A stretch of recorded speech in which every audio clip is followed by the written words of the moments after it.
នាងគឺជាក្មេងស្រីដែលមានផ្ទឹកនៅឈាមជាតិនាងខ្មៅដ៏ថ្លៃថ្លាប៉ុន្តែតាំងពីតូចចំនាងត្រូវរស់នៅយ៉ាងវេទនាទាំងអត់ឃ្លាននិងគ្មានសម្លៀកបំពាក់សមរម្យជួនកាលនាងថែមទាំងត្រូវពូនដូចគ្នាមាក់ងាយនិងគៀបសង្កត់ទៀតផងនៅក្នុងពិភពលោកនេះដែលនាងត្រូវបានគេគប់បូជាពួកវាមានអាយុកាលរាប់ពាន់ឆ្នាំមានតែពេលដែលពួកវាស្រឡាញ់គ្នាបិទប្រកាសប៉ុណ្ណោះទើបអាចបង្កើតកូនចៅបានដូច្នេះហើយកូននាងជាកូនដែលកើតចេញពីសេចក្តីស្រឡាញ់អស្ចារ្យតែមាននាងខ្មៅមួយក្បាលបានលួចទៅមានទំនាក់ទំនងជាមួយមនុស្សរហូតបង្កើតបានកូនម្នាក់នេះឡើងដោយសារតែត្រូវបណ្ដាសាមិនយូរប៉ុន្មានអ្នកខ្មៅនោះក៏បានបោះបង់កូនចោលហើយស្លាប់ទៅក្មេងស្រីម្នាក់នេះដែលគួរតែត្រូវបានគេថ្នាក់ថ្នមព្រមមានឈាមនាងបែរជាត្រូវពួកនាងស្អប់ភើមដោយសារតែនាងមានភ្នែកពណ៌ខៀវស្រងាត់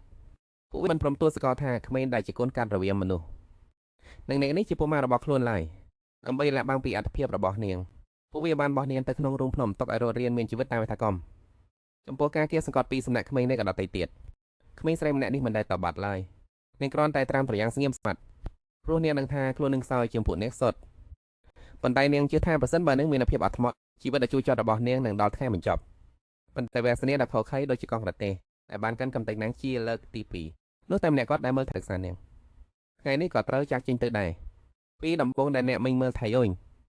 គឺគ្រាន់តែធ្វើតាមពាក្យផ្ដាំផ្ញើចុងក្រោយរបស់ម្ដាយយើងប៉ុណ្ណោះប៉ុន្តែពេលនេះពួតប្រហែលជាបាននៅពីវត្តមានរបស់អឹងហើយអ្នកมึงមិនអាចជួយបានទៀតទេក្មេងស្រីនោះភិតភ័យយ៉ាងខ្លាំងហើយដេញតាមសួរថាចោះពេលនេះក្មួយត្រូវធ្វើដោយចំណេចតែអ្នក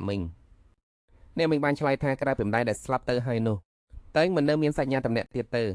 ៅបើជាកូនស្រីបង្ការរបស់គាត់ប្រហែលជាគាត់នឹងការពារអឹងពីពេលនេះទៅចង់រស់នៅបែបណាគឺសម្រេចចិត្តដោយខ្លួននឹងចោះនិយាយចប់អ្នកមិញក៏ប្រែខ្លួនជានេះចាស់កញ្ចោសេណាទៅហើយក៏ស្មានមិនដល់ថានាងនឹងត្រូវជួបនឹងតំណាក់តំណងជាមួយនឹងទាវមុនយ៉ាងឆាប់រហ័សទាវមុនគឺជាឪពុកបង្ការរបស់ក្មេងស្រីម្នាក់នេះហើយក៏ជាតួអង្គអាក្រក់ចុងក្រោយនៃពិភពលោកនេះផងដែរដល់ក៏ហើយនេះគឺជាសៀវភៅប្រឡំលោកដែលនាងធ្លាប់បានអង្ការពីជាមុនរឿងរ៉ាវនិយាយអំពីតួប្រុសទាវមុនដែលសងសឹកអ្នកដែលបានសម្លាប់ម្ដាយរបស់គេនៅក្នុងសាច់រឿងដើមទាវមុនត្រូវបានគេស្គាល់ថាជាមហាក្រុមមិនអាកំដែលធ្លាក់ខ្លួនទៅក្នុងភាពងឹតហើយគ្មានបេះដូងដើម្បីគេគឺជាវីរបបសង្គ្រាមដែលមនុស្សគ្រប់គ្នាក៏កត់ខ្លាចប៉ុន្តែបន្ទាប់ពីត្រូវស្រីដែលគេស្រឡាញ់បោះបង់ចោលទាវមុនចង់តាមទៅនឹងការជិះចាប់នោះទៀតទេគេបានលុបបំបាត់អារម្មណ៍ទាំងអស់របស់ខ្លួនចោលរួចហើយប៉ុន្មានឆ្នាំក្រោយមកក៏ខ្លាចជាតួអង្គអាក្រក់សម្រាប់រង្ការជីវិតមនុស្សជាច្រើនក្រោយមកដោយសិនមូលហេតុអ្វីមួយពួកនាងបានដុតសម្លាប់កូនស្រីបង្កើតរបស់គេចោលតាមពិតទៅគេនៅទីនោះដែរប៉ុន្តែគេបែរជាប្រងើយកណ្ដៃនឹងការស្លាប់របស់កូនស្រីពេលដែលគេដើរចេញទៅគេគ្រាន់តែកលែកមើលកូនស្រីរួចពោលពាក្យសម្ដីយ៉ាងត្រជាក់លាក់ទៅបញ្ចប់ជីវិតរបស់នាងជីវិតរបស់ឯងមិនបានធ្វើឲ្យខ្ញុំមានអារម្មណ៍អ្វីបន្តិចសោះការស្លាប់របស់ឯងក៏គ្មានន័យអ្វីសម្រាប់ខ្ញុំទាំងអស់ចំណែកបច្ចុប្បន្ននឹងបានចូលទៅក្នុងសាច់រឿងខ្លាយជាតួអង្គអត់ប្រយោជន៍ជីនជាកូនស្រីរបស់នៅក្នុងសាច់រឿងដើមតួអង្គនេះគ្រាន់តែត្រូវបានរៀបរាប់ទូទៅប៉ុណ្ណោះលើកនេះនាងត្រូវតែព្យាយាមអស់ពីសមត្ថភាពដើម្បីដណ្ដើមយកជីវិតរបស់ខ្លួនមកវិញទើបតែដើរចេញពីរូងភ្នំព្រើលមួយដំណក់ក៏ធ្លាក់ចុះមកលើបានដែររបស់សេនានេះជាលើកដំបូងដែលនាងបានដឹងថាពិភពលោកខាងក្រៅវាភ្លឺស្វាងបែបនេះដោយសារស្នាក់មិញបានប្រាប់ឲ្យទៅរកសេនាក៏សម្រេចចិត្តដើរទៅកាន់ប៉មមិនអាគមរបស់គេមិនបានរំពឹងថារងាពេលនឹងនោះទេប៉ុន្តែយោងទៅតាមសាច់រឿងដើមជីវិតរបស់នាងនៅសល់តែ7ឆ្នាំទៀតប៉ុណ្ណោះចំពោះពួកនាងដែលរស់នៅរាប់ពាន់ឆ្នាំ7ឆ្នាំគ្រាន់តែជាការរភ្នែកប៉ុណ្ណោះដូច្នេះនាងមកកាន់បំណាគុំក៏គ្រាន់តែដើម្បីទទួលបានភាពសុខស្រួលទោះជារឿងតូចតាចដែលពីមុនមិនដែលទទួលបានក៏ដោយនៅក្នុងបន្ទប់ទទួលភ្ញៀវនាងរងចាំអស់ពីម៉ោងហើយប៉ុន្តែនៅតែមិនឃើញស្មូតរបស់ទាវមុនសេនាគិតថាគេប្រហែលជាកំពុងតែវល់ខ្លាំងប៉ុន្តែបែបនេះក៏ល្អដែរល្អបំផុតគឺឲ្យគេຕົកនាងចោលទោះយ៉ាងណាប៉ុមណាគុំច្បាស់ជាមានអាហារនិងសៀវភៅច្រើនជាងមិនដូចនៅភូមិដែលគួយធុញទ្រាន់នោះទេរឿងតែមួយគាត់តែត្រូវប្រយ័ត្នគឺត្រូវតែនៅឲ្យឆ្ងាយពីបរិសុទ្ធនៅក្នុងរូបគំនូរនោះរត់តែធ្លាប់ស្រឡាញ់នាងខ្មៅ15ឆ្នាំមុនពេលដែលស្ដេចនៃវិញ្ញាណអាក្រក់កំពុងគ្រប់គ្រងពិភពលោកស្ទីអូមីលបានប្រមូលផ្ដុំអ្នកខ្លាំងបំផុតក្នុងទ្វីបដើម្បីទៅកម្ចាត់វានៅពេលនោះគាត់បានជួបជាមួយម្ដាយរបស់ជាណាបែរេរ៉េកក៏ពីពូជានេះក៏ដតីទៀតនាងមានចិត្តមេត្តានិងរស់ស្រីរ៉ាក់ខ្លាំងណាស់មានចិត្តបរិសុទ្ធដែលស្រឡាញ់ពិភពលោកនិងមនុស្សជាតិក៏ព្រោះតែបែបនេះទៅប្តីអូមីធ្លាក់ក្នុងអឡងស្នេហ៍នាងពួកគេថែមទាំងបានសញ្ជាថានឹងនៅជាមួយគ្នាក្នុងថ្ងៃអនាគតទៀតផងប៉ុន្តែក្រោយពេលកម្ចាត់វិញ្ញាណអាក្រក់បានហើយបែរិចក៏ស្រាប់តែចង់លុបចោលពាក្យសញ្ជាតាមគម្រោលឌីអូមីលបានទាមទាររកការពន្យល់ប៉ុន្តែអ្វីដែលទទួលបានមកវិញគឺការប្រមាថយ៉ាងឈឺចាប់ក្លិនសុយអន្ថៃរបស់មនុស្សធ្វើឲ្យខ្ញុំចង់ក្អួតណាស់បើដឹងថាអ្នកចេះរញ៉ារញ៉ៃបែបនេះខ្ញុំមិនខ្វល់នឹងមើលអ្នកតាំងពីដំបូងឡើយពិតជាមនុស្សល្ងងខ្លៅមែនល្បែងលេងស៊ឺប៉ុន្តែឌីអូមីលមិនបានដឹងសោះឡើយ ទាំងអស់នេះគឺជារឿងដែលនាងសម្ដែងតែប៉ុណ្ណោះនាងធ្វើបែបនេះដើម្បីបិទបាំងរឿងដែលខ្លួនកំពុងជាប់បណ្ដាសបោះស្ដេចបញ្ញាអាក្រក់ប្រសិនបើចំណៃនិយាយការបញ្ចេញមកបានប្រហែលជាអាចការពារមិនឲ្យឌីអូមីលខ្លាយជាតួអង្គអាក្រក់បានប៉ុន្តែរឿងនោះគ្មាននរណាអាចធ្វើបានឡើយនាងមិនគិតចង់ខាត់កម្លាំងដែរពេលនោះធ្វើអំទូទៅភ្ញៀវក៏បាក់ឡើងកូនគឺជាកូនស្រីរបស់ខ្ញុំមែនទេតម្លៃនៃការខ្ជិះពេលវេលារបស់ខ្ញុំគឺថ្លៃខ្លាំងណាស់ណាទើបតែបង្ហាញខ្លួនស្ទីអូមីក៏បានបញ្ចេញសម្ភារយ៉ាងខ្លាំងក្លាជាមួយផងដែរពញ្ញល់មកមើលយោងតាមសម្បត្តិដែលផ្ញើអំពីតកូលនេះក្មេងនេះជាកូនរបស់អ្នកខ្មើបេរិចនិងម្ចាស់ម៉ាតាបពេលលើឈ្មោះទឹកមុខរបស់ឌីអូមីក៏ប្រែជាត្រជាក់ស្រាប់ភ្លាមដៃធំមួយបានលោកទៅរកនាងខណៈដែលចនាគិតថានាងនឹងត្រូវគេសម្លាប់ចោលទីនោះហើយគេបែរជាចាប់បាច់មកនាងដើម្បីសម្លឹងមើលយ៉ាងល្អិតល្អន់ទៅវិញពិតជាដូចចំដាយយ៉ាងណាសំបីតែកូនភ្នែកក៏ដូចខ្ញុំដែរមិនខៅស្រងាត់ប៉ុន្តែចុះយ៉ាងម៉េចទៅភ្នែកខ្ញុំមិនអាចធ្វើជាប្រសិទ្ធបានទេមនុស្សស្រីគួរឲ្យស្អប់ម្នាក់នោះមិនអាចមានកូនឲ្យខ្ញុំបានដាច់ខាតប៉ុន្តែខ្ញុំក៏មិនដឹងដែរថាអ្នករំពឹងអ្វីពីខ្ញុំឲ្យប្រកាសពិតជារឿងកំ pl ែងមែននិយាយចប់ហើយដាវមីយូបានចាក់ចែងទៅភ្លាមបាននៅទុកជាមុនរួចទៅហើយនៅក្នុងខ្សែភ្នែករបស់គេការពីបន្តិចមុននេះនាងមិនបានឃើញអារម្មណ៍អ្វីបន្តិចសោះឡើយពេលនេះបោះសសពូនមាសក៏អង្គុយចុះម្ចាស់បំវេតមុនមិនបាននិយាយអ្វីសោះ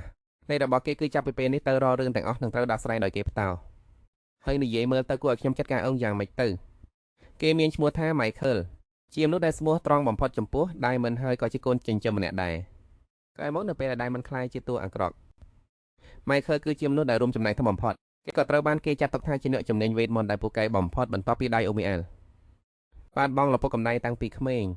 គេក៏ខ្លាយជាមនុស្សដែលល្ងល់នឹងវេទមន្តនិងស្មិទ្ធផលផ្សេងដូច្នេះហើយទើបចរិតលក្ខណៈរបស់គេខ្លាយជាមនុស្សតែខុសប្រក្រតីមូលហេតុតែគេនិយាយបែបនេះគឺគ្រាន់តែចង់ឃើញទឹកមុខខឹងសម្បារបស់ចេណាប៉ុណ្ណោះប៉ុន្តែមិននឹកស្មានថានាងគ្រាន់តែលើកដៃមកផឹកយ៉ាងស្ងប់ស្ងាត់ទៅវិញអញចង់ធ្វើម៉េចក៏ធ្វើទៅមិនឃើញស្រឡាំងកាំងក៏ប្រាប់ណាថាក្មេងស្រីម្នាក់នេះមិនតន់យល់ពីស្ថានភាពរបស់ខ្លួននឹងទេគេគិតថាអញប្រហែលជាជុំជាមួយពុកកូនទៅបានមកទីនេះមែនទេគួរឲ្យស្ដាយតែបន្តិចមុននេះអញក៏ឃើញស្រាប់ហើយម្ចាស់បំវេតមុនមិនដែលខ្វល់ពីតំណែងតំណងសាច់ឈាមអ្វីឡើយតាមពិតទៅខ្ញុំក៏អាចរាប់បានថាជាបងប្អូនជីដូនមួយរបស់អញដែរហើយបើចង់រស់នៅទីនេះចេណាបានកាត់បទសម្ដីរបស់គេភ្លាមឈ្មោះនឹងគឺពួកសាច់ញាតិជាអ្នកដាក់ឲ្យស្ដាប់ទៅពិតជាធំតាពេកឈ្មោះរបស់ខ្ញុំគឺចេណា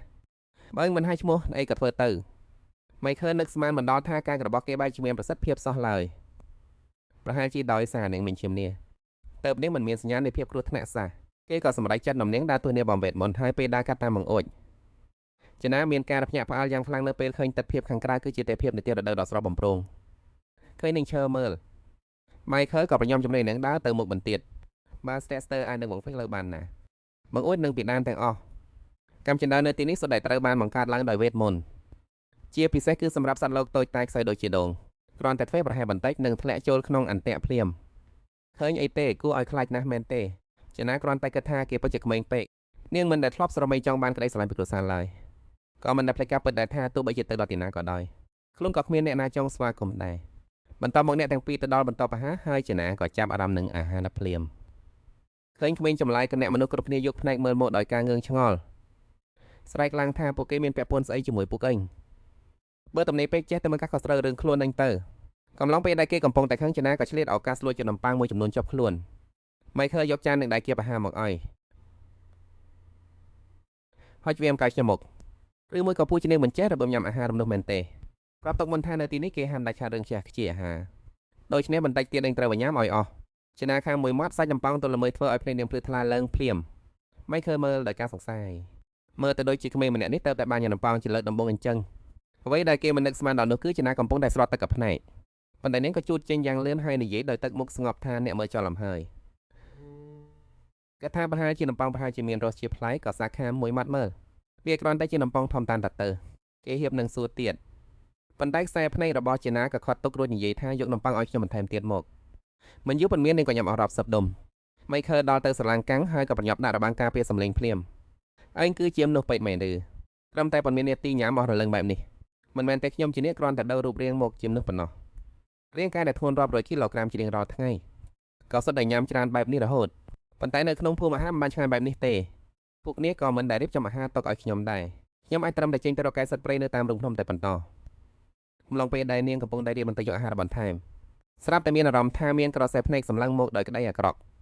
ជាណាបាញ់ភ្នែកមកជំនួយខ្លួនបន្តែរមែងឃើញអ្វីសោះបន្ទាប់ពីញ៉ាំអាហាររួចមិនឃើញមានការងារត្រូវទៅធ្វើទៅទុកជាណានៅក្នុងបណ្ណាឡៃនាងរត់លេងដោយភាពសប្បាយរីករាយប៉ុន្តែគេក៏ចាប់នាងទុកហើយផ្ដាំភ្ញើថាទោះបីជាខ្ញុំមិនដឹងថាគឺជាកូនស្រីរបស់ម្ចាស់បំពេញមុនមែនឬអត់ប៉ុន្តែត្រូវចាំឲ្យច្បាស់ថាសម្រាប់មនុស្សនេះគឺជាវត្ថុធាតុដ៏មានតម្លៃថ្នាំដែលផលិតពីឈាមនេះដាងស្ដាប់សើក៏ត្រូវក្បត់បានចេញពីឆ្អឹងនាគដោយសារតែនាគពេញវ័យមានកម្លាំងខ្លាំងក្លាពេកដូច្នេះមនុស្សភាគច្រើននឹងជ្រើសរើសការចាត់ការទៅលើនាគតូចពោចំនួនវិញដូច្នេះភាគច្រើននឹងជ្រើសរើសកម្ចាត់នាគតូចចុះឥឡូវអឹងលែងមាន AI តាមការពារហើយត្រូវតែប្រយ័ត្នខ្លួនឲ្យមែនតែនណាជាណាឃើញគេនិយាយច្រើនបែបនេះក៏តបទៅវិញដោយគួរសមអរគុណតែបានបារម្ភពីខ្ញុំ Michael ស្ងៀមមួយផ្លែតរួចក៏បដូរទឹកមុខធម្មតាវិញភ្លាមបាយកុំមកធ្វើជាបារម្ភអីកុំក៏រឿងឲ្យខ្ញុំពិបាកទៅបានហើយបន្ទាប់ពីចូលទៅក្នុងបណ្ណាល័យជាណាចង់រកសៀវភៅអានតែធ្នើសៀវភៅខ្ពស់ពេកនាងខំលោកដៃចាំបណ្ដោះសោះស្រាប់តែពេលនោះមានពលឺមួយហោះមកធ្លាក់សៀវភៅដែលនាងចង់បានមកឲ្យចំតែម្ដងបន្ទាប់ពីយកបានហើយពន្លឺនោះក៏រលាយបាត់ទៅយ៉ាងលឿនជាណាចេះមុនអាក៏បន្តិចតួចប៉ុណ្ណោះទៅចង់ឆ្លៀតឱកាសស្នីរៀនបន្ថែមកាលពីមុននាងធ្លាប់លួចមើលអ្វីដែលគ្រូបង្រៀនពួកបងជីដូនមួយជាណាអាចរៀនចេះបានដោយគ្រាន់តែមើលប៉ុន្មានដងប៉ុណ្ណោះនាងព្រមរៀនដោយខ្លួននឹងប្រសើរជាងឲ្យអ្នកដតីមកបង្រៀនប៉ុន្តែពេលបើកសៀវភៅមើលឃើញសាកអក្សរនៅខាងក្នុងជាណាក៏កង់បាត់ទៅនាងអានមិនយល់សូម្បីតែមួយតួអក្សរស្រាប់តែមានបរិសម្នាក់ដើរមករកខ្ញុំឃើញអ្នកដើរជាមួយ Michael ក៏មានការចាប់អារម្មណ៍បន្តិចចុះ Michael ទៅណាបាត់ហើយបានជាទុកឲ្យអ្នកនៅម្នាក់អឹងបែបនេះហូបដូច្នេះជាណាក៏ចាប់ផ្ដើមមានការប្រុងប្រយ័ត្នភ្លាមក្នុងនាមជាទេសះនេះនាងមានសភាគោទៅមុតស្រួចដូចជាញាណទី6តើបរិសម្នាក់នេះដឹងបានយ៉ាងម៉េចថា Michael ធ្លាប់នៅជាមួយនាងអារម្មណ៍ថាមានគេតាមដាននៅក្នុងរោងអាហារកាលពីមុនប្រហែលជាមកពីមនុស្សម្នាក់នេះហើយនាងធ្វើជាមិនដឹងមនុស្សរួចសួរបកវិញថាលោកដឹងបានយ៉ាងម៉េចថា Michael នៅជាមួយខ្ញុំបរិសនោះក៏ពន្យល់ពេលខ្ញុំដើរកាត់ក៏ជាដនឃើញតែប៉ុណ្ណោះមិនដឹងថា Michael ធ្លាប់ប្រាប់អ្នកឬនៅគឺតែចិត្តដល់ពេលត្រូវដាក់របាយការណ៍ស្រាវជ្រាវហើយអ្នកណាក៏មានអារម្មណ៍តានតឹងខ្លាំងដែរការដែលអ្នកនៅម្នាក់អឹងកន្លែងនេះវាមិនសូវសមមើលប៉ុន្មានទេក្នុងប្រឡោមលោកក៏ធ្លាប់និយាយដល់ចំណុចនេះដែរក៏មិនអាចកំនេះឌីអូមីគឺជាកន្លែងដែលផ្អែកលើសមត្ថភាពទាំងស្រុងបើមិនតាក់លទ្ធផលស្រាវជ្រាវតនពេលនឹងត្រូវគេបណ្ដេញចេញពីប៉មក្នុងពេលដែលពួកអ្នកប្រើវេទមន្តកំពុងតែមានភាពប្រសើរខ្លាំងបែបនេះក្មេងម្នាក់ពិតជាធ្វើឲ្យគេរំខានចិត្តមែនប៉ុន្តែ Michael បានផ្ដាំនាងរួចហើយដូច្នេះនាងប្រកាសជាមិនដាផ្ដេសផ្ដាសទេលោក Michael និយាយថាគាត់នឹងត្រឡប់មកវិញភ្លាមជាណាចេតនានិយាយសំឡេងខ្លាំងមើលដើម្បីឲ្យទាក់ទាញចំណាប់អារម្មណ៍របស់ពួកអ្នកប្រើវេទមន្តដទៃទៀតដោយដែលបានរំពឹងទុកពួកគេពិតជាអត់សេចក្តីអត់ធ្មត់ហើយចាប់ផ្ដើមជាប្រមាថគ្នាទៅវិញទៅមកអូខ្លាំងណាស់ឆាប់អាចទៅដល់ឆ្ងាយពីទីនេះទៅរងចាំរហូតដល់បោះស្នាក់នោះចាក់ចេញទៅដោយភាពអាម៉ាស់ដែលទាំងពីររបស់សេនានាងប្រាប់ខ្លួននឹងថាត្រូវតែសងប់ចិត្តព្រោះការគំរាមកំហែងបែបនេះនាងធ្លាប់ឆ្លងកាត់វារាប់មិនអស់មកហើយនៅពេលដែល Michael ត្រឡប់មកវិញគាត់ថែមទាំងបានជួយកាន់អីវ៉ានឲ្យនាងទៀតផងគាត់បានរៀបចំកន្លែងស្នាក់នៅមួយឲ្យនាងទោះបីជាចាប់បន្តែវាមានផាសុកភាពគួរសមសេនាកំពុងអន់ក្បាលសួរថាតើខ្ញុំអាចស្នាក់នៅក្នុងប៉មវេទមុននេះបានពិតមែនឬ Michael ឆ្លើយថាយ៉ាងណាក៏ដោយអំណាចក្នុងការសម្រេចចិត្តស្ថិតនៅក្នុងដៃរបស់ខ្ញុំម្យ៉ាងវិញទៀតវាកម្រិតមានឱកាសបានសង្កេតមើលតកូលនាងបែបនេះណាកុំបានអំភើអីស្នាក់នៅទីនេះចោះនៅពេលដែលសេនាទៅដល់បន្ទប់នាងតែដឹងថាការពិតវាគ្រាន់តែជាខ្លាំងអីវ៉ាន់ប៉ុណ្ណោះអ្នកបម្រើបង្ហាញអាការព្រួយបារម្ភប៉ុន្តែសេនានិយាយថានេះគឺជាកន្លែងដែល Michael ជ្រើសរើសឲ្យខ្ញុំក្រៅពីនេះតើអាចសម្ពោយខ្ញុំមួយបានទេបន្តមកអ្នកបម្រើក៏ពុយបាសធំពីនួនពីមុខឲ្យនាងយប់នោះសេនានៅបានគេងលក់យ៉ាងស្រួលជាលើកដំបូងថែមទាំងបានបញ្ចេញកន្ទុយរបស់នាងដោយមិនដឹងខ្លួនទៀតផងនៅទីនេះមានដំបងសម្រាប់ហូបឆ្អែតមានសៀវភៅវេទមិនរាប់មិនអស់អ្វីដែលសំខាន់បំផុតគឺគ្មានអ្នកណាពីកូនតែមួយមកតាមធ្វើបាបនាងទៀតឡើយប្រសិនបើមុនពេលស្លាប់តើវាពិតប្រសិនបើខ្ញុំឯងនៅទីនេះបានរហូតទៅពេលបន្ទាប់ Michael សួរដោយទឹកមុខល្បិចថាគេឡុកសុទេមីក្មេងតូចអូគេថាបន្ទប់នោះមានខ្មោចឡងណាសេនាមិននឹកស្មានថាគាត់នៅតែចង់លេងសើចជាងនាងបែបនេះតាមពិតទៅសម្រាប់នាងបន្ទប់មួយនោះពិតជាសក្តិសមបំផុតនាងធ្លាប់តែរស់នៅក្នុងភាពប្រងឹតស្រាប់ទៅហើយម្យ៉ាងទៀតបើប្រៀបធៀបជាមួយមនុស្សស្លាប់នោះមនុស្សរស់គឺគួរឲ្យខ្លាចជាងច្រើនណាស់ Michael ក៏បានបង្កើតរបាំងការពារសម្លេងភ្លាមតែរកូននេះសុទ្ធតែចម្លែកដូចជាក្មេងតូចបែបនេះមែនទេសេនាសួរបវិញថាតាមពិតទៅខ្ញុំក៏មានចម្ងល់មួយដែរ តាមនោះដែលមានឈាមសុទ្ធដែលដូចជា Michael ទាំងអស់ឬហើយនេះ Michael នឹកស្មានថាសេនាហានឲ្យឈ្មោះគាត់ចំបែបនេះទេបើមិនដូច្នេះតើឲ្យខ្ញុំហៅអ្នកថាអ្វីឬមួយត្រូវហៅថាបងប្រុសព្រាមនោះមានដៃមួយមកដាក់លើផ្ទៃមុខរបស់សេនាហើយនាងមិនបានដឹងខ្លួនសម្បីតែបន្តិចថាគាត់ខាត់មកជិតដល់កម្រិតនេះខ្ញុំក៏ចូលចិត្តតកូននាងដែរមិនដឹងថាអាចឲ្យចាំម្នាក់នេះដើរតាមទៅលេងជាមួយបានទេស្ត្រីម្នាក់នោះគឺ Selvinia គាត់គឺជាតួអង្គដាប់ទី3នៅក្នុងប៉មមិនអាគមដែលមានអំណាចបន្ទាប់ពី Michael តែប៉ុណ្ណោះស្លាបៈនៃការលាធារបស់គាត់បានឈានដល់កម្រិតខ្ពស់បំផុតទៅហើយទោះបីជារូបរាងខាងក្រៅមើលទៅនៅក្មេងក៏ដោយប៉ុន្តែគ្មាននរណាម្នាក់នឹងពីអាយុពិតប្រាកដរបស់គាត់ឡើយចំណុចពិសេសបំផុតរបស់គាត់គឺការមើលឃើញគ្រប់ជីវិតទាំងអស់ជុំវិញខ្លួនថាជារបស់សម្រាប់ជាងពិសោធន៍តើឯងដឹងទេថានៅសម័យបុរាណមានសញ្ញាគឺឈាមត្រូវបានគេមកលាបបញ្ចូលគ្នាដែរឬទេខ្ញុំមិនដឹងទេខ្ញុំក៏ដឹងដែរថាព្រះកណ្ដាពិសោធន៍ត្រូវបានបង្កើតឡើងដោយឆាក់នេះពិតជាក្មេងដែលឆ្លាតមែនសូម្បីតែពណ៌ភ្នែកនិងពណ៌សក់របស់អញក៏ស្រដៀងនឹងម្ចាស់ប៉មដែរមិនដឹងថាហេតុអ្វីបានជាខ្ញុំមានអារម្មណ៍ចាប់អារម្មណ៍នឹងអញខ្លាំងម្ល៉េះព្រាមនោះ Michael ក៏ខឹងសម្បារហើយតែតែបំបីខ្ទេចតើអញហានលួចស្ដាប់ការសម្ដែងរបស់ខ្ញុំតាមរយៈរបាំងការពារសម្លេងយ៉ាងនេះហឺទោះយ៉ាងណាក៏ដោយកូនកំពុងគិតចង់លេងសើចជាមួយក្មេងម្នាក់នេះដែរមិនមែនទេយ៉ាងហោចណាស់ខ្ញុំក៏មិនបានមើលឃើញក្មេងនេះជារបស់សម្រាប់ពិសោធន៍ដូចជាឡុងដែរតួអង្គកំដាប់កម្ពុជាទាំងពីររបស់ប៉មនគរកំពុងតែទាស់ស្ទែងគ្នាខ្លាំងពួកក្រុមអាណាហ្គមនៅជុំវិញនោះភ័យខ្លាចរហូតដល់មិនហាងងើបមុខឡើងឡើយស្រាប់តែជាណាបានជ្រៀតចូលមកតើខ្ញុំអាចសុំនំប៉័ងបន្ថែមបន្តិចទៀតបានទេនៅពេលដែលឃើញនាងលើកថាស្ទុំមួយត្រឡប់មកវិញពួកគេទាំងពីរនាក់ក៏ស្រឡាំងកាំងក្នុងពេលដែលពួកគេកំពុងតែឆ្លោះគ្នានោះកម្រិតមាននរណាអ្នកបង្ហាញថាទីធំតាតូចជាក្មេងនេះណាប៉ុន្តែហេតុអ្វីបានជាវែងញៀនៅក្នុងបន្ទប់អាហារមានម្ហូបច្រើនយ៉ាងនេះហេតុអ្វីបានជាក្មេងនេះជ្រើសរើសញ៉ាំតែនំប៉័ងតាមប្រទេសទៅនេះជាលើកទី1ហើយដែលជាអ្នកបានដឹងថាភពលោកនេះមានអាហារច្រើនយ៉ាងដល់ម្ល៉េះប៉ុន្តែសម្រាប់នាងគ្រាន់តែមាននំប៉័ងមួយដុំក៏គ្រប់គ្រាន់ដើម្បីឲ្យនាងពេញចិត្តដែរម្យ៉ាងវិញទៀតបើនាងធ្លាប់ខ្លួនទៅនឹងអាហារឆ្ងាញ់មិនប៉ុណ្ណេះទាំងនោះដល់ពេលដែលនាងត្រូវគេដេញចេញពីបំមុនអាគមទៅថ្ងៃមុខនាងប្រហែលជាពិបាកក្នុងការសម្របខ្លួនបែបនោះពួកគេទាំងពីរនាក់ក៏ស្ងាត់ស្ងៀមមើលរំពេចក៏បានរំអិតថ្ងៃលំបាកទាំងនោះនឹងកន្លងផុតទៅយ៉ាងឆាប់រហ័សទេចាស់ប៉មិនអាចឲ្យយើងរស់នៅបែបនេះរហូតទៅបានទេមិនដឹងថាហេតុអ្វីនៅក្នុងចិត្តរបស់ Jaina សັບតែមានអារម្មណ៍ញោមមួយកើតឡើងប្រហែលជានេះជាអារម្មណ៍នៃការមានគ្រួសារមែនទេប៉ុន្តែនាងក៏លុបចោលការស្រមើសម័យនោះភ្លាមអតីតកាលដ៏ឈឺចាប់បានហូរត្រឡប់មកវិញសាច់ញាតិពិតប្រាកដរបស់នាងសុទ្ធតែបានតបបងនាងចោលអស់ហើយចុះមនុស្សពីរនាក់នេះវិញមានអ្វីខុសគ្នាទៅតាមពិតទៅគ្រាន់តែព្រោះតែនាងជារាជវង្សនាទៅគេចាប់អារម្មណ៍នាងមិនដាសន្តែប៉ុណ្ណោះដៃអូមីល flash ទៅឡើយនាងក៏មិនអាចពឹងផ្អែកលើអ្នកដទៃបានដែរមនុស្សតែម្នាក់គាត់ដែលអាចការពារនាងបានគឺមានតែខ្លួននាងតប៉ុណ្ណោះប៉ុន្តែនៅថ្ងៃបន្ទាប់នៅពេលដែលសេនា Michael តែផ្លាស់ប្ដូរទៅគេនិយាយថានឹងយកនាងទៅលត់ធ្វើជាវត្ថុពិសោធន៍កាលពីមុននេះមិនយូរប៉ុន្មានសេនាបានរៀបចំបន្ទោរបស់នាងយ៉ាងមានរបៀបរៀបរយអ្នកដទៃអាចប្រើវេទមន្តដោះស្រាយបានយ៉ាងងាយសួរសំគឺអាចគ្រប់គ្រងវេទមន្តខ្មើបានតែបន្តិចបន្តួចប៉ុណ្ណោះ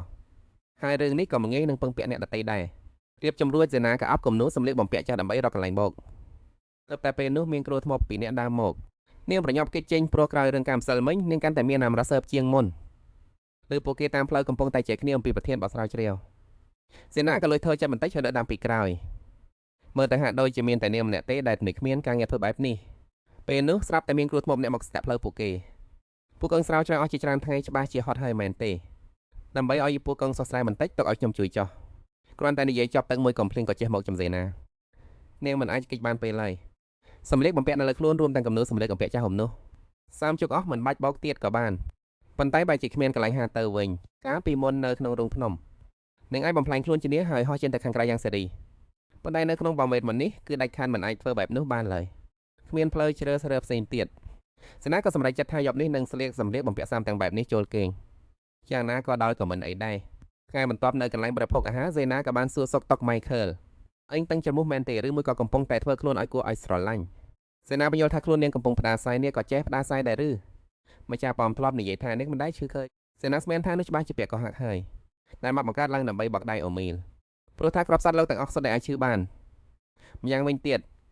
Michael ឃើញផ្លែម្សិលមិញនាងនៅរឹងមាំល្អសះសេនាប្រាប់ថាព្រោះតែសម្លៀកបំពាក់សាមនាងក៏គេងទាំងបែបនោះទៅនាងក្មេងល្ងងសម្លេងកំហឹកកំភ្លានធ្វើឲ្យសេនាភ្ញាក់ព្រឺតក្មេងតូចដូចជារងហាភ្លេងបែបនេះមិនឈឺក៏ចម្លែកហើ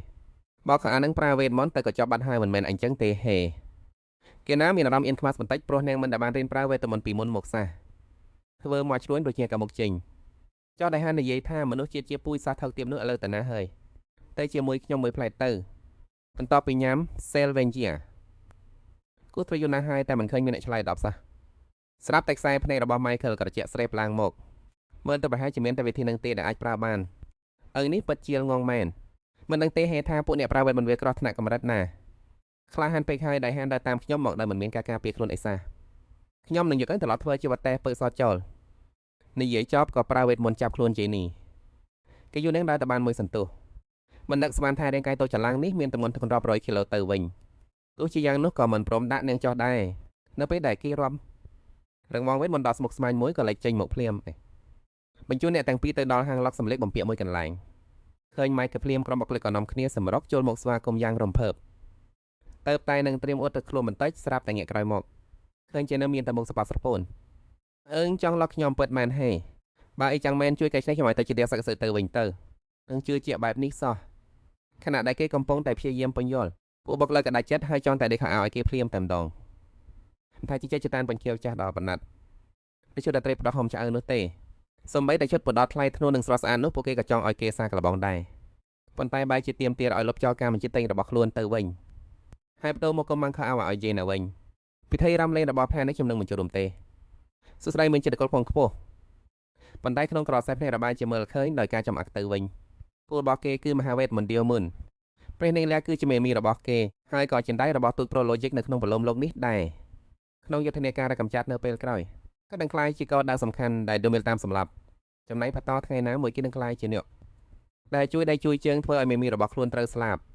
បន្តមកនៅពេលដែលបុគ្គលិកកំពុងវាសម្បំខ្លួនឲ្យជេណាស្រាប់តែប្រាប់ថាគេមានការងារដែលត្រូវទៅធ្វើបន្តិចមុនពេលចេញទៅគេក៏បាននឹងឲ្យចំនៅទីនេះឲ្យបានល្អដោយសារតែគិតរបស់យាននាងស្មានថាប្រហែលជាទៅព្រះរាជវាំងហើយក្នុងចិត្តរបស់នាងស្រាប់តែមានអារម្មណ៍បារម្ភយ៉ាងខ្លាំងខ្លាចថា Michael នឹងត្រូវពាក្យពន្ធរឿងមិនល្អព្រោះនៅទីនោះមានរបស់ទួយប្រុសក្នុងសាច់រឿងដើមប៉ុន្តែបើតាមសាច់រឿងដើមរឿងទាំងអស់នេះគួរចាប់ផ្ដើមបន្ទាប់ពីនាងស្លាប់ទៅហើយទៅយប់មិនមាន Michael ក៏ត្រឡប់មកហាងវិញបុគ្គលិកបានរាយការណ៍ថាកញ្ញាដោយកំពុងតែសាកល្បងសម្លៀកបំពាក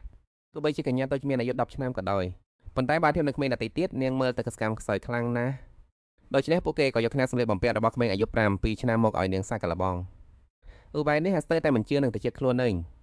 គេនៅតែគិតថាជាណាមានអាយុច្រើនបំផុតត្រឹមតែ8ឆ្នាំប៉ុណ្ណោះគិតទៅគិតមកគេឃើញថានាងនឹងខ្លួនគេគឺមានអ្នកស្តៀងគ្នាខ្លាំងណាស់តាំងពីទៅហូតដល់ធំគ្មាននៅពុកកំដៅមើលថែព្រោះនៅម្នាក់ដល់សុទ្ធធំធាត់ឡើងសំបីតែដែរមិនដែលជាមនោះពោពេញដោយក្លិនឈាមនោះក៏មិនដែលប្រដាប់ដៃចំពោះគេដោយក្តីស្រឡាញ់មិនបន្ទួចឡើយគេព្រមទួយកគេក៏ព្រោះតែគេមានប្រយោជន៍តែប៉ុណ្ណោះមនុស្សប្រភេទចិត្តត្រជាក់បែបនេះគ្មានថ្ងៃមើលថាយ៉ាងឡើយពេលនោះជាក៏បានផ្លាស់ប្ដូរសម្លៀកបំពាក់រួចរាល់ហើយត្រឡប់មកវិញរកពន្ធស្វែងជីដែលមានប៉ាក្បាច់ផ្កាយ៉ាងប្រណិតតម្លាក់ចោះមកធ្វើឲ្យអ្នកដែលស្លៀកវាមើលទៅមិនខុសអ្វីព្រះនឹងទុយមួយអង្គក៏ឡើយហើយឃើញហើយក៏ភ្ញាក់ផ្អើលបន្ទាត់ប៉ុន្តែនៅតែធ្វើជាមកទាំងហើយនិយាយទាំងបង្ខំមើលទៅក៏មិនអាក្រក់ប៉ុន្មានដែរបុគ្គលិកបានកលេចមើលជេណាបន្ទាប់មកក៏នាងសាក់កលបងមកទៅសេនពេញទៀតប៉ុន្តែចំណងជេណាក៏ឡើងមានអារម្មណ៍ចំដោទៀតទៅហើយក្នុងភ្នែករបស់នាងសម្លៀកបំពាក់មួយណាក៏ស្អាតដែរឃើញបែបនេះក៏សម្រេចចិត្តយ៉ាងដាច់ណាត់អញ្ចឹងយកក្របម៉ូទាំងអស់នេះទៅក៏mangឲ្យគេកាត់ឲ្យក្របម៉ូតាមគ្នារបស់នាងជេណាភ័យស្លន់ស្លោហើយប្រញាប់បាត់ដាសេតប៉ុន្តែមកចាំមុខនាងជាប់មិនឲ្យនិយាយបន្តទៀតថាមុនដំបងផឹកអានេះសិនទៅនោះគឺជាសស្ថាព្យាបាលជំងឺដល់កម្មរដែលពួកអ្នកបម្រើព្រះ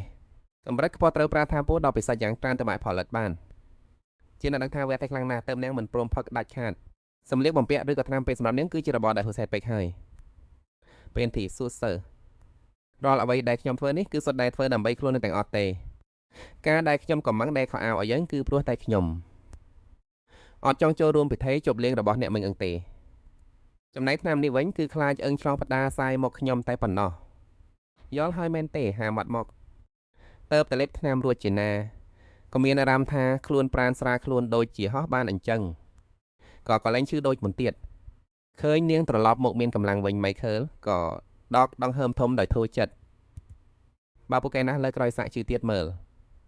ពិតជាក្មេងដែលគួរឲ្យរំខានមែនឥឡូវខោអាវរៀបចំរួចអស់ហើយតោះយើងត្រឡប់ទៅផ្ទះវិញពេលពាក្យថាផ្ទះជាណាក៏ស្ងៀមមួយភៀមរួចញញឹមដើរតាមគាត់នៅពេលដំណើរគ្នានោះព្រះនាងអេលីទៅតែបញ្ចប់ការវឹកហាត់ទីហ៊ានយាមបានរាយការណ៍ថាមុននេះម៉ៃឃើលបានមកទីនេះដឹងថាមកយកអស់តាព្យាបាលរបួសអេលីស្មានថាម៉ៃឃើលខ្លួនអឹងឈឺប៉ុន្តែពេលឧទាហរណ៍យាមនិយាយពាក្យរបស់ម៉ៃឃើលប្រាប់មកនាងក៏តស្លុតយ៉ាងខ្លាំងព្រោះគាត់យកទៅឲ្យប្អូនស្រីរបស់គាត់ប្រើសះដល់ពេលយប់ចនានៅតែរំភើបមិនឈប់នឹងរឿងការពីថ្ងៃ Michael មិនត្រឹមតែរៀបចំខោអាវថ្មីឲ្យនាងប៉ុណ្ណោះទេថែមទាំងជូនការបូបវេទមន្តមួយទៀតគាត់ប្រាប់ថាបើខ្ជិលរៀបចំខោអាវទេក៏គ្រាន់តែដាក់ចូលក្នុងនឹងទៅជាណាមិនចង់ទទួលតែការយកចិត្តទុកដាក់ពីគាត់ម្នាក់នោះទេប៉ុន្តែនាងមិនដឹងថាគួរជូនអ្វីតបវិញឡើយគិតយូរហើយក៏នៅតែមិនដឹងម្យ៉ាងទៀត Michael ខុសគ្នាស្រឡះពីរូបភាពក្នុងប្រឡូមលោកអ្វីដែលគាត់ចង់បានគឺសុទ្ធតែអាចរកទិញបានដោយខ្លួនឯងជាណាក៏បដូរវិធីគិតបើជានាងនឹងចូលចិត្តអ្វីប្រហែលជានំប៉ោងដែលញ៉ាំមិនចេះអស់មែនទេឬក៏សៀវភៅវេទមន្តច្រើនប្រភេទនិងផ្កាស្រស់ស្អាតចម្រុះពន្ធ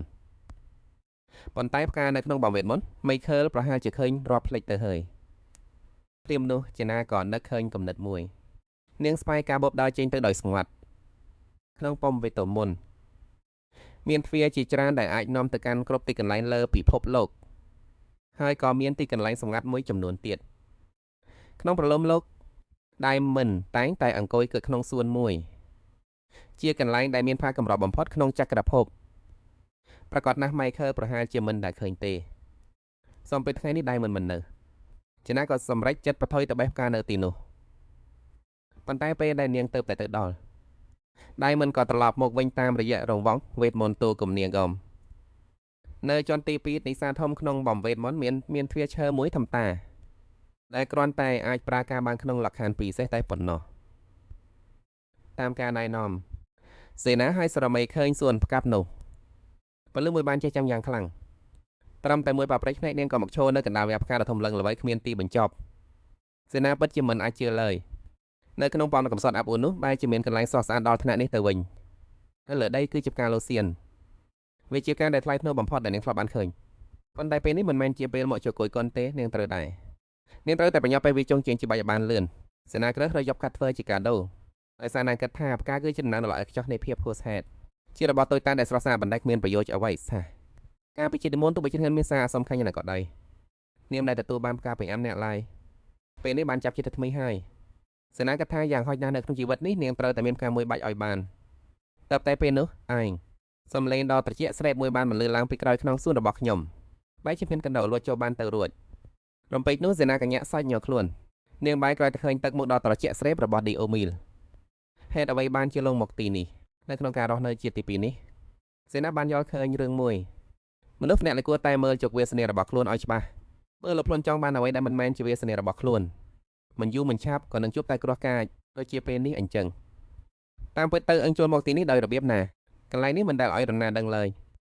និយាយមកអឹងប្រើល្បិចអ្វីសេនាមិនតន់រកលេបានផងសម្លេងដ៏ត្រជាក់ដូចទឹកកកនោះក៏បន្លឺឡើងទៀតមិនចង់និយាយក៏បាន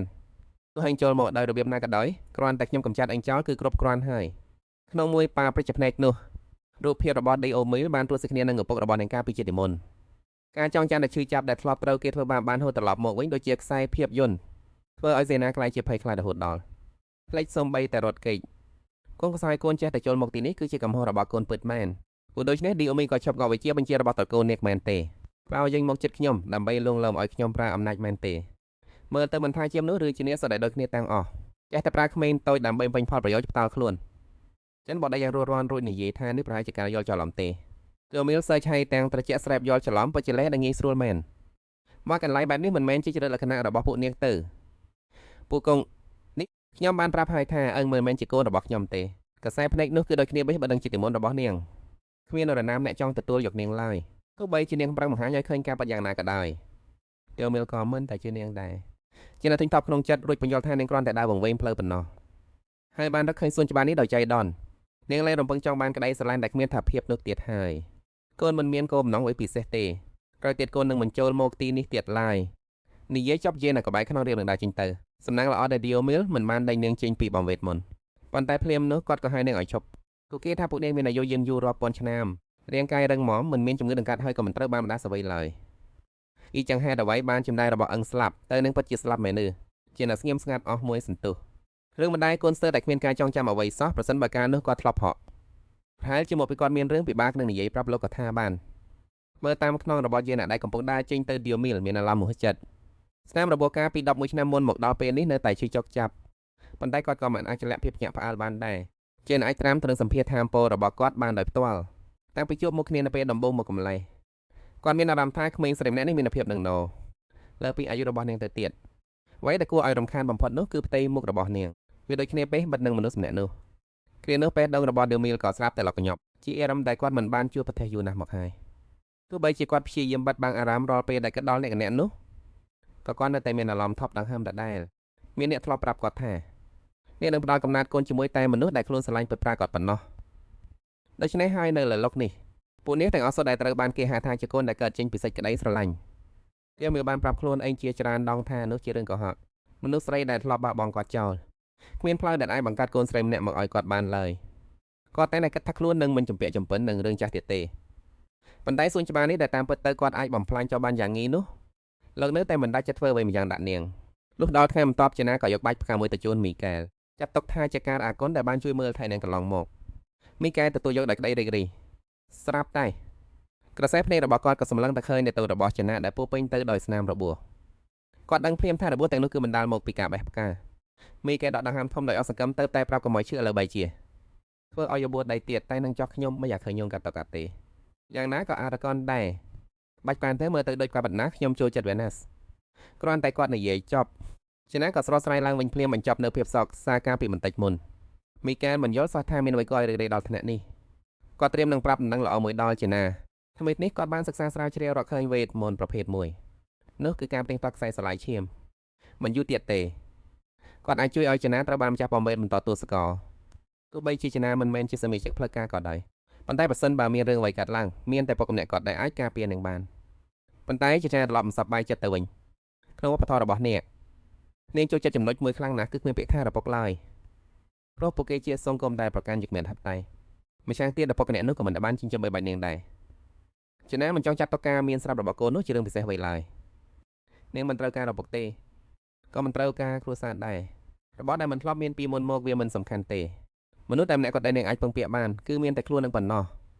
ពេលដូច្នេះមានការខាងខ្លាំងរហូតដល់ខ្លួនប្រាញ់ទៅត្រឹកក្មេងអាយុ10ឆ្នាំម្នាក់បែរជាមានគណិតបែបនេះទៅបានគាត់សោកចិត្តអាយយំរំខឹងនឹងមើលចម្លោះប្រសាជាត្រូវវុសម្លេងទាំងនេះអញជឿមិនជឿគឺជារឿងរបស់ឯងតែខ្ញុំនឹងធ្វើតាមវិធីរបស់ខ្ញុំនិយាយចប់មីកែក៏ដើរចេញទៅដោយកំហឹងចេណាគិតថាគាត់មិនចាំបាច់ត្រូវខឹងដល់ថ្នាក់នេះទេទោះបីជាមីកែយកចិត្តទុកដាក់ខ្លាំងប៉ុណ្ណាក៏ដោយតែនៅអាយុ17ឆ្នាំនាងក៏នៅតែត្រូវស្លាប់ដោយសារតែពួកដំណើរគ្នានឹងដដែលមិនដឹងជាស្នាងរបួសនៅលើដៃវាជឿចាប់ជាងមុនទៅទៀតអ្វីដែលចេណាចង់បានគឺសាមញ្ញបំផុតគ្រាន់តែក្នុងរយៈពេល7ឆ្នាំដែលនៅសល់នេះបានបន្តជីវិតដ៏តូចតែបែបនេះទៅទៀតក៏គ្រប់គ្រាន់ហើយចំនួនសោយការយកក្តីសង្កមទៅផ្ញើនឹងស្នេហាដែលមើលមិនឃើញនេះនៅពេលនោះឯងក្រុមអ្នកកំដែលធ្លាប់ចាប់អារម្មណ៍លើចេណាក៏មករ៉ាំងផ្លូវនាងទីបំផុតឯងក៏នៅម្នាក់ឯងហើយទោះបីជាចេណាជាសាស្ត្រនាងក៏ដោយក៏នាងមិនអាចដឹងពីវត្តមានរបស់គេបានដែរមានន័យថាគេបានប្រមាកំដើម្បីលាក់កំបាំងដង្ហើមរបស់ខ្លួននៅដោយចោលចិត្តណាចេណាក៏មានការប្រុងប្រយ័ត្ននៅភ្លាមហើយថយក្រោយពីចំហានប៉ុន្តែគេបែរជាសើចឡើងខ្ញុំរងចាំឱកាសនេះយូរមកហើយខ្ញុំចង់និយាយជាមួយជាលក្ខណៈកជូនជានិច្ចនៅក្បែររែងតែតែមានមិនខើឬសាវេននិយាយជានិច្ចខ្ញុំចង់នឹងថាពួកនិយាយអ្វីនឹងគ្នាប៉ុន្តែដោយសារតែមនាគមការពារការលួចស្ដាប់ដល់គួរឲ្យធុញនេះទៅខ្ញុំមិនអាចលួចស្ដាប់បានក្មេងតូចដូចចឹងមានអាកំបាំងអ្វីដែលត្រូវ5ការពីការលួចស្ដាប់ទៅជាណានេះនឹងស្ដាប់គេមិនយល់ទេប៉ុន្តែភ្លាមបន្ទាប់ពីនោះមកគេក៏បានតម្លៃថាគេដឹងពីអត្តសញ្ញាណភេទរបស់នាងហើយសោះអោបឃ្លុំតែម្ដងមិនសល់ទុកឲ្យចេណានោះហើយដែលធ្វើឲ្យបេកានៅលើនោះមានឆ្លាក់ក្បាច់របស់តកូលនាគមិនចម្លែកទេដែលពួកវារាប់អាននឹងខ្លាំងម្លេះប្រាប់ការពិតមកអឹងបានឲ្យអ្វីទៅពួកវាសក់ឬថ្មិញចេណាហាក្រវីក្បាលដសេថាគ្មានអ្វីទាំងអស់បោះសម្នាក់នោះមិនជឿឡើយបានមិនដូច្នេះទេពួកវាមិនមានហេតុផលអ្វីត្រូវមកការពារអឹងឡើយនិយាយចប់គេក៏ចាប់ដៃចេណាយ៉ាងណែនរួចដល់កំជោចាក់ដើម្បីយកឈាមឆ្លៀតពេលដែលគេធ្វើប្រហែសដៃស្ដាំរបស់ចេណាប្រៃទៅជាក្រញំនេះដោយស្ងាត់ស្ងៀមនាងប្រមូលកម្លាំងទាំងអស់វាយ៉ាងខ្លាំងបន្សល់ទុកស្នាមបូបែកខ្សែនៅលើមុខរបស់គេចេណាឆ្លៀតទៅការស្នោះរត់គេចខ្លួនទាំងបថុយជីវិតនៅកណ្ដាលថ្ងៃត្រង់នាងមិនអាចប្រាំអ្នកកំងងឹតដើម្បីលាក់ខ្លួនបានទេហើយក៏មិនអាចសុំជំនួយពីអ្នកណាបានដែរព្រោះនៅក្នុងក្រសែភ្នែករបស់ក្រុមអ្នកកំភៀកច្រើននាងគ្រាន់តែជាវត្ថុសម្រាប់ការពិសោធន៍ប៉ុណ្ណោះនាងអាចរកបានត្រឹមតែកន្លែងដែលស្ងាត់និងមានសុវត្ថិភាពប៉ុណ្ណោះនាងក៏នឹកឃើញដល់សួនច្បារមួយនោះតម្រាំតែរកផ្លូវចូលឃើញគឺពិបាកខ្លាំងណាស់ប៉ុន្តែនៅពេលឈរនៅមុខទ្វារចេណាក៏មានការស្ទាក់ស្ទើរការប្រមានរបស់ឌីអូមីនឺតែឡននៅក្នុងរាជារបស់នាងប្រសិនបើហានសម្រុកចូលទៅម្ដងទៀតខ្លាចថាលើកនេះនាងប្រហែលជាបាត់បង់ជីវិតពិតមែននៅពេលដែលចេណាកំពុងតែស្ទាក់ស្ទើរបោះសំណាក់នោះក៏ដេញតាមមកដល់លើកនេះគេមិនហានហ្វេសប្រហែសទៀតទេគេក៏ចាប់ដើមប្រមាណអាគមភ្លាមមិនប្រើប្រណីសំបីតែបន្តិចក៏វាប្រហាសម្ដៅទៅលើចេណាភ្ញាក់ឡើងតែការឈឺចាប់កំផ្លើមផុតពេលនេះរាងកាយទាំងមូលរបស់នាងត្រូវបានគេចងជាប់នឹងច្រវាក់ដាច់យ៉ាងតឹងណែន ត្រូវបោះសម្នាក់នោះអូសទីនាងទៅដូចជាសាពាសអ្នកអញ្ចឹងទោះបីជានាងអស់សង្ឃឹមជាមួយជីវិតនេះយូរមកហើយក៏ដោយប៉ុន្តែការស្លាប់ក្នុងស្ថានភាពបែបនេះវាមិនមែនជារឿងដែលនាងចង់បាននោះទេលើមកពេលដែលបុរសនោះឈប់សម្រាកចេណាក៏ប្រាក់កន្ទុយនាងរបស់នាងបបកយ៉ាងខ្លាំងទៅលើជើងរបស់គេខណៈដែលគូប្រកួតនៅមិនតាន់ទាំងបានក្រោកឡើងផងចេណាក៏សង្គ្រាប់វាយបន្ថែមមួយដុំធ្ងន់មុនទៀតដោយឃើញថាបុរសនោះមិនអាចកម្រាក់ខ្លួនបានក្នុងពេលភ្លាមចេណាក៏ប្រឹងរើបំរាស់ចង់រត់គេចប៉ុន្តែដោយសារតែបានប្រើប្រាស់កម្លាំងនាងក៏អស់ច្រើនពេកកម្លាំងកាយរបស់នាងបានរីងស្ងួតយូរណាស់មកហើយចុងក្រោយក៏ត្រាំលែងបានហើយក៏ស្លាប់បាត់ស្មារតីទៅនៅពេលនោះដែល Michael នៅតែមានកំហឹងនៅក្នុងបន្ទប់អាហារនៅទីជំនាញខ្លួនដែលឃើញបែបនោះសុទ្ធតែភ័យខ្លាចឡើងមានចិត្តចង់ញ៉ាំអីបន្ទៀតសើវឺជាក៏សួរដោយសង្ស័យថាបើខ្វល់ខ្វាយខ្លាំងម្ល៉េះហេតុអ្វីមិនទៅតាមរកក្មេងស្រីម្នាក់នោះទៅ Michael នៅតែរឹងនិយាយថាខ្វះអ្នកម្នាក់ក៏មិនឃើញថាមិនអីដែរសាល់បានីពិតជាក្មេងមិនដឹងខ្យល់អ្វីមកមើលមិនដឹងទៅក្មេងម្នាក់នោះនិយាយពាក្យពិតចេញពីចិត្តទៅអត់នៅលើលោកនេះសម្រាប់មនុស្សមួយចំនួនដែលមិនមានសិទ្ធិជ្រើសរើសការជ្រើសរើសសំណុកអ្នកប្រហែលជាគ្រាន់តែដោយសារពួកគេគ្មានជំរឿហើយរឿងនេះមិនមែនដឹងច្បាស់ជាងអ្នកណាទាំងអស់ទៅល្មមពេលនោះអ្នកប្រើវេទមនៈបានមកដល់កັບផ្ដាច់ការសន្ទនានោះ Michael បង្ហាញអាការអំពេញចិត្តយ៉ាងខ្លាំងអ្នកប្រើវេទមន្តប្រញាប់សំទោសហើយក៏រាយការណ៍ថាក្មេងម្នាក់ដែលទៅជាមួយពួកអ្នកអឹងបានកើតរឿងហើយពេលនេះជុំវិញខ្លួនរីណាមានមនុស្សម្នាក់ជាច្រើនកំពុងចំរំមើលរឿងរ៉ាវជជែកវែកញែកគ្នាថាតាមពិតវាបានកើតរឿងអ្វីឡើងនៅពេលនោះ Michael ដែលមានទឹកមុខរឹតបានស្ទុះទៅដល់កន្លែងកើតហេតុស្ងាត់ម៉ាត់ឲ្យអស់ភ្លាមនៅពេលដែលឃើញសភាពដ៏សង្វេគរបស់រីណា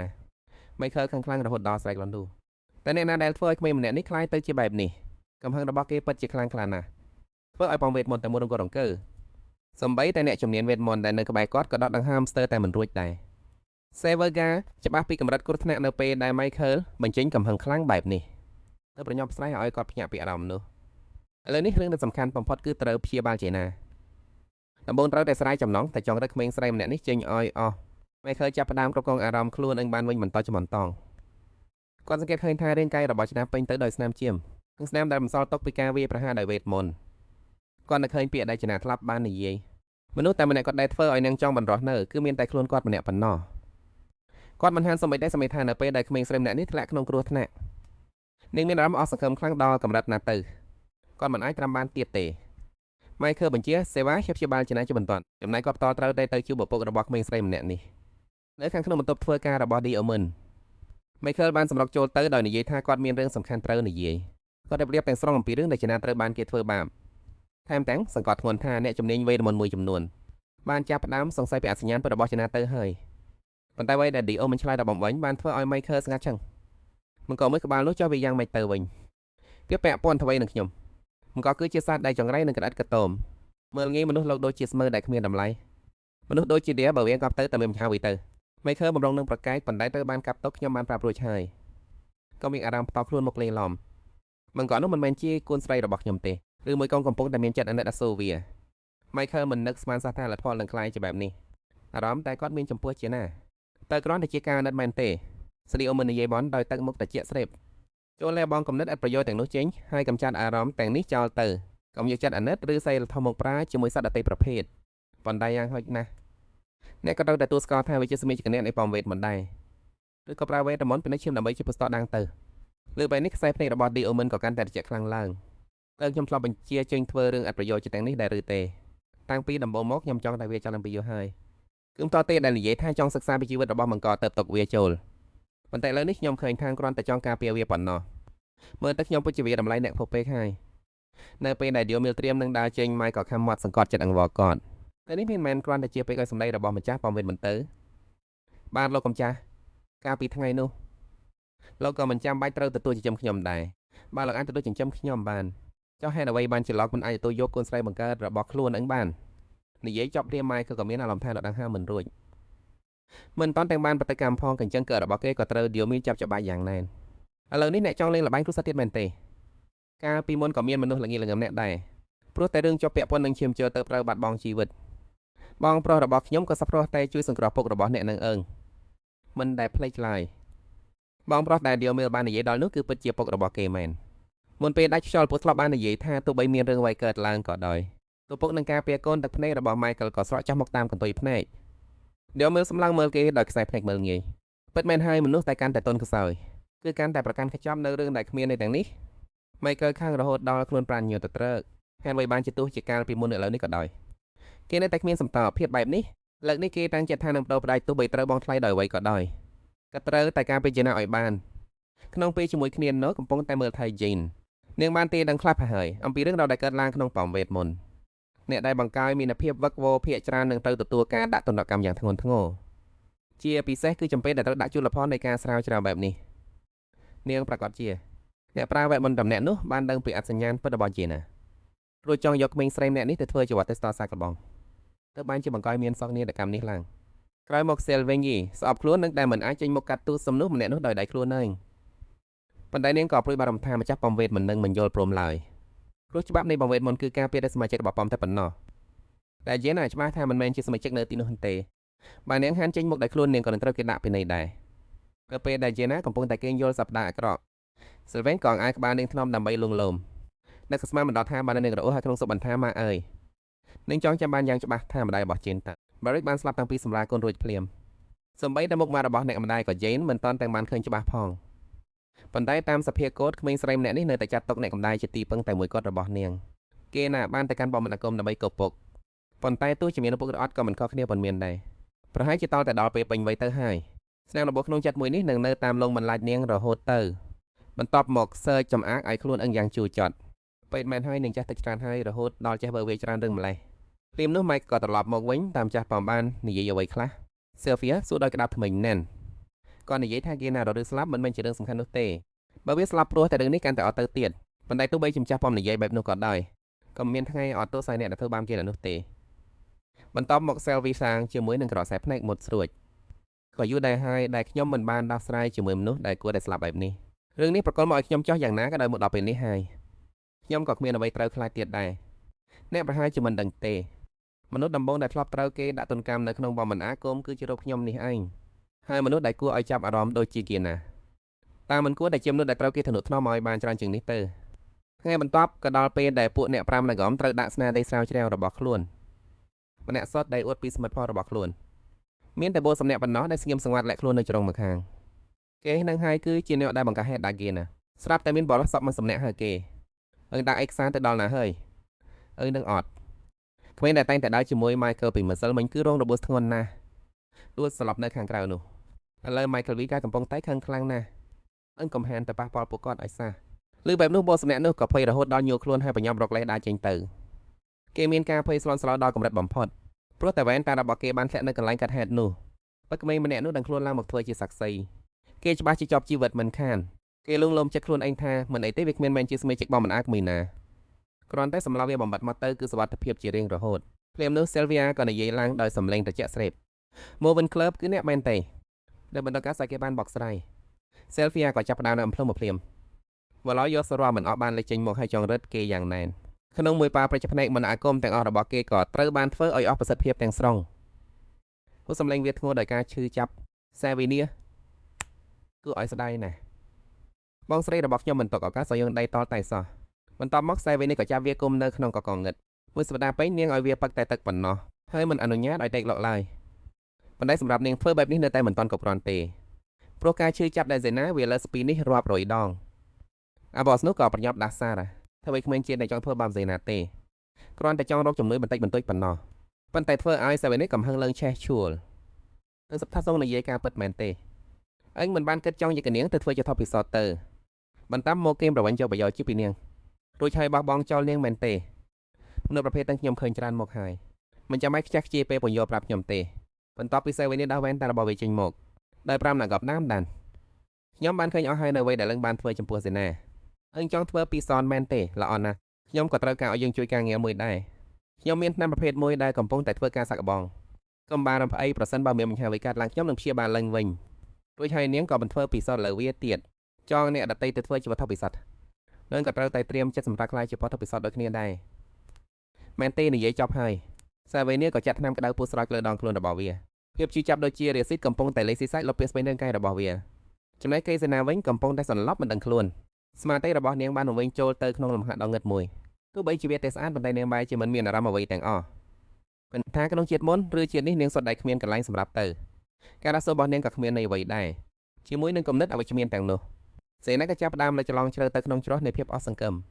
ព្រាមនោះក៏មានពលិមួយភ្លឺចិញ្ចានឡើងនៅចំពោះមុខអ្នកឃើញស្រីម្នាក់កំពុងវេកូនតូចចំណាក់មិនយល់ថាហេតុអ្វីបានជានាងមានអារម្មណ៍ថាសាំនឹងមុខម៉ាក់នេះខ្លាំងម្ល៉េះភ្នែករបស់កូនពិតជាស្រស់ស្អាតណាស់ដូចទៅនឹងមនុស្សម្នាក់នោះបេះដាក់ពេលនេះសម្លេងរបស់ស្ដីជាអ្នកមិនក៏បានលឺឡើងគ្រាន់តែប្រកូនមួយនាក់បានដោះមនុស្សលោកមួយចំនួនពិតជាជ្រើសរើសផ្លូវដល់ល្ងិលល្ងើបែបនេះមែនតើវាពិតជាសុំនឹងតម្លៃដែលត្រូវបងដែរឬបើបងចោលក្មេងកាត់ពូជនេះចោលអឹងនៅមានឱកាសសរុបបន្ទាត់អ្វីដែលឆ្លើយដល់វិញមានតែសម្លេងកោកយ៉ាងខ្លាំងរបស់អ្នកស្រីកូនរបស់ខ្ញុំសូមផ្ញើវាទៅក្នុងដៃរបស់អ្នកផងខ្ញុំមិនសង្ឃឹមឲ្យតកូលទទួលស្គាល់គេទេគ្រាន់តែសូមឲ្យអ្នកជួយដល់ជីវិតក្មេងម្នាក់នេះឲ្យបានសូមអ្នកធ្វើសេចក្ដីប្រធានដោយយកនាមតកូលនេះក៏ធ្វើជាទីសក្ការៈផងអ្នកស្រីនោះស្ងៀមស្ងាត់មួយសន្ទុះរួចក៏ងក់ក្បាលហើយដើរចេញទៅដោយស្ងាត់តែសម្លឹងមើលក្មេងតូចដែលនៅក្រោមស្បៃមុខអ្នកស្រីស្រក់ទឹកភ្នែកដោយក្តីឈឺចាប់កាលពីមុនគាត់មិនដែលខ្លាចសាច់ក្តីស្លាប់ឡើយប៉ុន្តែពេលនេះគាត់បែរជាសង្ឃឹមថាថ្ងៃនោះនឹងមកដល់យឺតជាងនេះបន្តិចអភ័យទោសឲ្យម៉ាផងដែលត្រូវទុកឲ្យកូននៅម្នាក់ឯងកូនសម្លាញ់របស់ម៉ាក់ក្នុងសាច់រឿងដើមនៃប្រឡំលោកមិនដែលឃើញមានហេតុការណ៍បែបនេះទេប៉ុន្តែអ្វីគ្រប់យ៉ាងដែលកំពុងកាត់ឡើងនៅចំពោះមុខនេះវាហាក់ដូចជាកំពុងកាត់ឡើងផ្ទាល់នឹងកំភ្នែកអ៊ីចឹង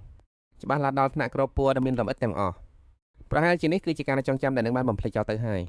ប៉ុន្តែរៀបរាប់នៅពេលនេះតើវានៅមានអ្វីទៀតទៅសំឡេងរំខានដល់សន្តិជាតិបានបន្លឺឡើងពីខាងក្រៅទើបតែបើកភ្នែកភ្លាមឆ្នាក៏ឃើញនឹងស៊ីលវីកំពុងតែឆ្លោះប្រកែកគ្នានាងព្យាយាមប្រឹងអង្គុយឡើងភ្លាមនោះក្រសែភ្នែករបស់ពួកគេទាំងពីរនាក់ក៏សម្លឹងមកនាងព្រមគ្នាឆ្នាភ្ញាក់ព្រឹតព្រោះនឹកស្មានថាខ្លួននឹងត្រូវគេស្ដីមិនទៅទៀតហើយប៉ុន្តែភ្លាមបន្ទាប់ពីនោះមីខើលក៏ស្ទុះមកអំណាងយ៉ាងណានគាត់ពិតជាភ័យខ្លាចខ្លាំងណាស់ស្នាងហើយដែលលោកដឹងខ្លួនវិញពិតជាល្អណាស់ទៅហើយជាណាមិនដឹងគួរលងលំអ្នកទាំងពីរដោយរបៀបណានោះទេបានត្រឹមតែអបតកម្មមីខើលវិញប៉ុណ្ណោះសូមទោសដែលធ្វើឲ្យបងបានរំភើនាងមីខើលឲ្យចេញឆ្ងាយបន្តិចស៊ីវាបានសួរនាំពីអាការរបួសរបស់ជាណាទើបដឹងថាខ្លួនបានដេកលក់អស់10ថ្ងៃពេញទៅហើយជាណាមិនចង់ជឿសោះឡើយនាងមានអារម្មណ៍ថាវាក្រាន់តែជាសុបិនមួយប៉ុណ្ណោះព្រាមនោះម៉ៃខើលក៏ក្រោកឈរឡើងហើយនិយាយសុំទោសគាត់និយាយថាពេលនោះមិនគួរឆៅឆាបែបនោះទេប្រសិនបើគាត់តែឃើញម្នាក់អញទេរឿងហេតុនេះប្រហែលជាអាចទប់ស្កាត់បានទៅហើយជាណាលួយស្មានក្នុងចិត្តថាពួកគេទាំងពីរប្រហែលជាដឹងហើយថាមានរឿងអ្វីកើតឡើងចាំសួរទៅស៊ីវាថាពេលនោះមានឃើញអ្នកប្រវេទមន្តផ្សេងទៀតដែរឬទេប៉ុន្តែអ្នកទាំងពីររបែកជប់ដោប្រធានបាត់ព្រមគ្នាថាតើបានធ្វើអ្វីខ្លះទៅលើគេខ្ញុំចង់ជួបអ្នកម្នាក់នោះម៉ៃខើលដសេតផ្លាំពេញមួយជីវិតនេះអីនឹងគ្មានថ្ងៃបានជួបគេទៀតឡើយបន្ទាប់មកសាលវីយ៉ាជាណាគិតច្រើនពេកទៅប៉ុន្តែជាណានៅតែបន្សួរចង់នឹងឈប់នេះគឺជាអ្វីដែលម្ចាស់ប៉មវេតមិនអនុញ្ញាតឲ្យធ្វើមែនទេតើគាត់មានសិទ្ធិអីទៅអនុញ្ញាតខ្ញុំមិនជាមនុស្សរបស់ប៉មវេតមិនតាំងពីដើមមកកម្លេះបើអ្នកមិនព្រមប្រាប់ទេខ្ញុំនឹងទៅសួរម្ចាស់ប៉មវេតឲ្យមិនដោយខ្លួនឯងអូបែបនេះម៉ៃខើលក៏ប្រញាប់ទៅចូលរារាំងមាត់ទ្វារភ្លាមបើទៅហើយតែបែរជាត្រូវបុទៀតទៅត្រូវធ្វើម៉េចគ្មានចម្រើសាលវេនថាគេម្នាក់នោះត្រូវបានដាស្រ័យរួចរាល់ហើយប៉ុន្តែនេះមិនមែនជារឿងដែលចំណាយចង់ឃើញនោះទេនាងមិនចង់ឲ្យអ្នកទាំងពីរត្រូវប្រថុយប្រឋានដើម្បីនាងទៀតទេខ្ញុំពិតជារកគុណអ្នកទាំងពីរខ្លាំងណាស់ប៉ុន្តែលើក្រោយសូមកុំធ្វើបែបនេះទៀតអីហើយក៏មិនចាំបាច់បានអំពីខ្ញុំដែរទុកឲ្យខ្ញុំនៅម្នាក់ក៏មិនអីដែរសម្ដីទាំងនេះធ្វើឲ្យម៉ៃខើលមុខមកឡើងដោយកំហឹងគេខឹងខ្លាំងរហូតដល់ចេញពីបន្ទប់បាត់ទៅសាវេនសៀមើលតាមខ្នងដែលពោពេញដោយកំហឹងនោះក្នុងចិត្តទឹកនាងក៏មានអារម្មណ៍ឈឺចាប់ដែរសម្បីតែនាងជាអ្នកស្ដាប់សម្ដីទាំងនោះក៏នៅតែមានអារម្មណ៍សោកសៅជំនួស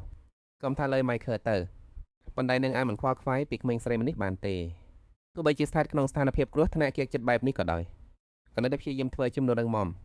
បើគិតឲ្យច្បាស់ទៅចំណាំមិនស្នេហ៍តូចជាសាតូចតាដែលគួរឲ្យអាណិតមួយសាវេនសៀក៏សម្រេចចិត្តនាងនឹងធ្វើអ្វីមួយដើម្បីកាត់បន្ថយបន្ទុកឲ្យកូននាងតូចចំណែកនេះមិនយូរប៉ុន្មានក្រោយមកម៉ៃខើលកំពុងដើរលេងនៅទីលានខាងក្រៅបំវេតមុនស្រាប់តែជួបចំណាដោយចៃដន្យធ្វើសួរនាំទៅដឹងថានាងមកទីនេះតាមការណាត់របស់សាវេនសៀដើម្បីមកទិញគ្រឿងផ្សំសម្រាប់សោថតប៉ុន្តែពេលនេះអ្នកទាំងពីរបែរជារង្វេងគ្នាបាត់ទៅហើយម៉ៃខើលមានអារម្មណ៍ចម្លែកក្នុងចិត្តព្រោះតែគេផ្ទាល់ក៏ត្រូវបានសាវេនស្នាត់ឲ្យមកជប់នៅកន្លែងនេះដែរមើលកដាស់នៅក្នុងដៃរបស់ជាណាទើបគេយល់ថាខ្លួននឹងកំពុងតែត្រូវសាវេនសៀលេងសាច់ហើយដូច្នេះអ្នកទាំងពីរក៏សម្រេចចិត្តដើរផ្សារជាមួយគ្នាទីផ្សារមនុស្សក៏កុញណែនណាន់គ្រាន់តែធ្វេសប្រហែលបន្តិចគឺអាចត្រូវវងមនុស្សរុញច្រានឲ្យវងវែងបាត់ភ្លាមជាណាដែលស្គមស្កាំងរៀងតូចចល័តពិបាកនឹងដើរខ្លាំងណាស់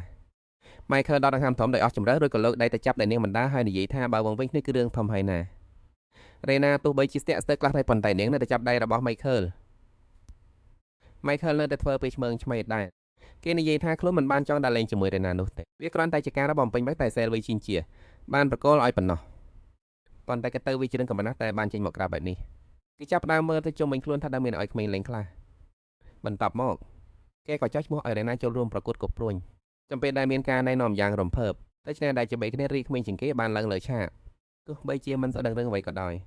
នាងគ្រាន់តែមានអារម្មណ៍ថាសម្ពាធរបស់ធ្ងន់ខ្លាំងណាស់ព្រោះពីមុនមកនាងមិនដែលស្គាល់ការលេងព្រួញអីនឹងទេនៅពីក្រៅមិនឃើញស្រែហួរឲ្យកម្លាំងចិត្តនាងយ៉ាងខ្លាំងទស្សនិកជនជំនាញក៏គិតថាចនាគ្រាន់តែឡើងមកសាក់លបងលេងទេ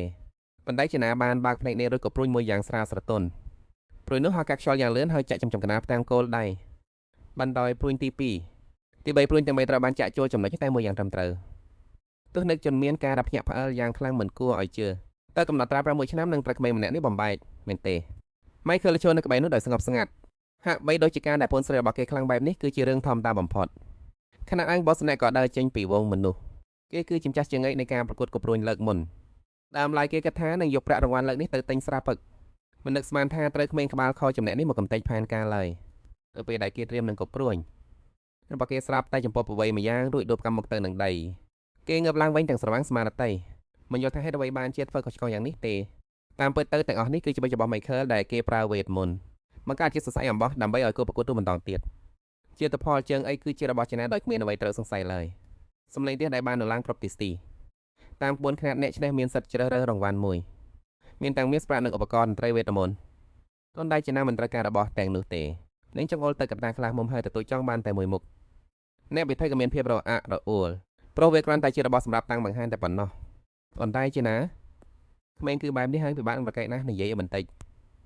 Michael មួយនេះនឹងបានជាខ្ញុំមែនទេក៏សម្រេចចិត្តថាចាញ់ចិត្តហើយដោយភាពអង្អែលក្លាហានព្រាមនោះមានបរិសុទ្ធស្វ័យកណ្ដាលម្នាក់បានហៅឈ្មោះចន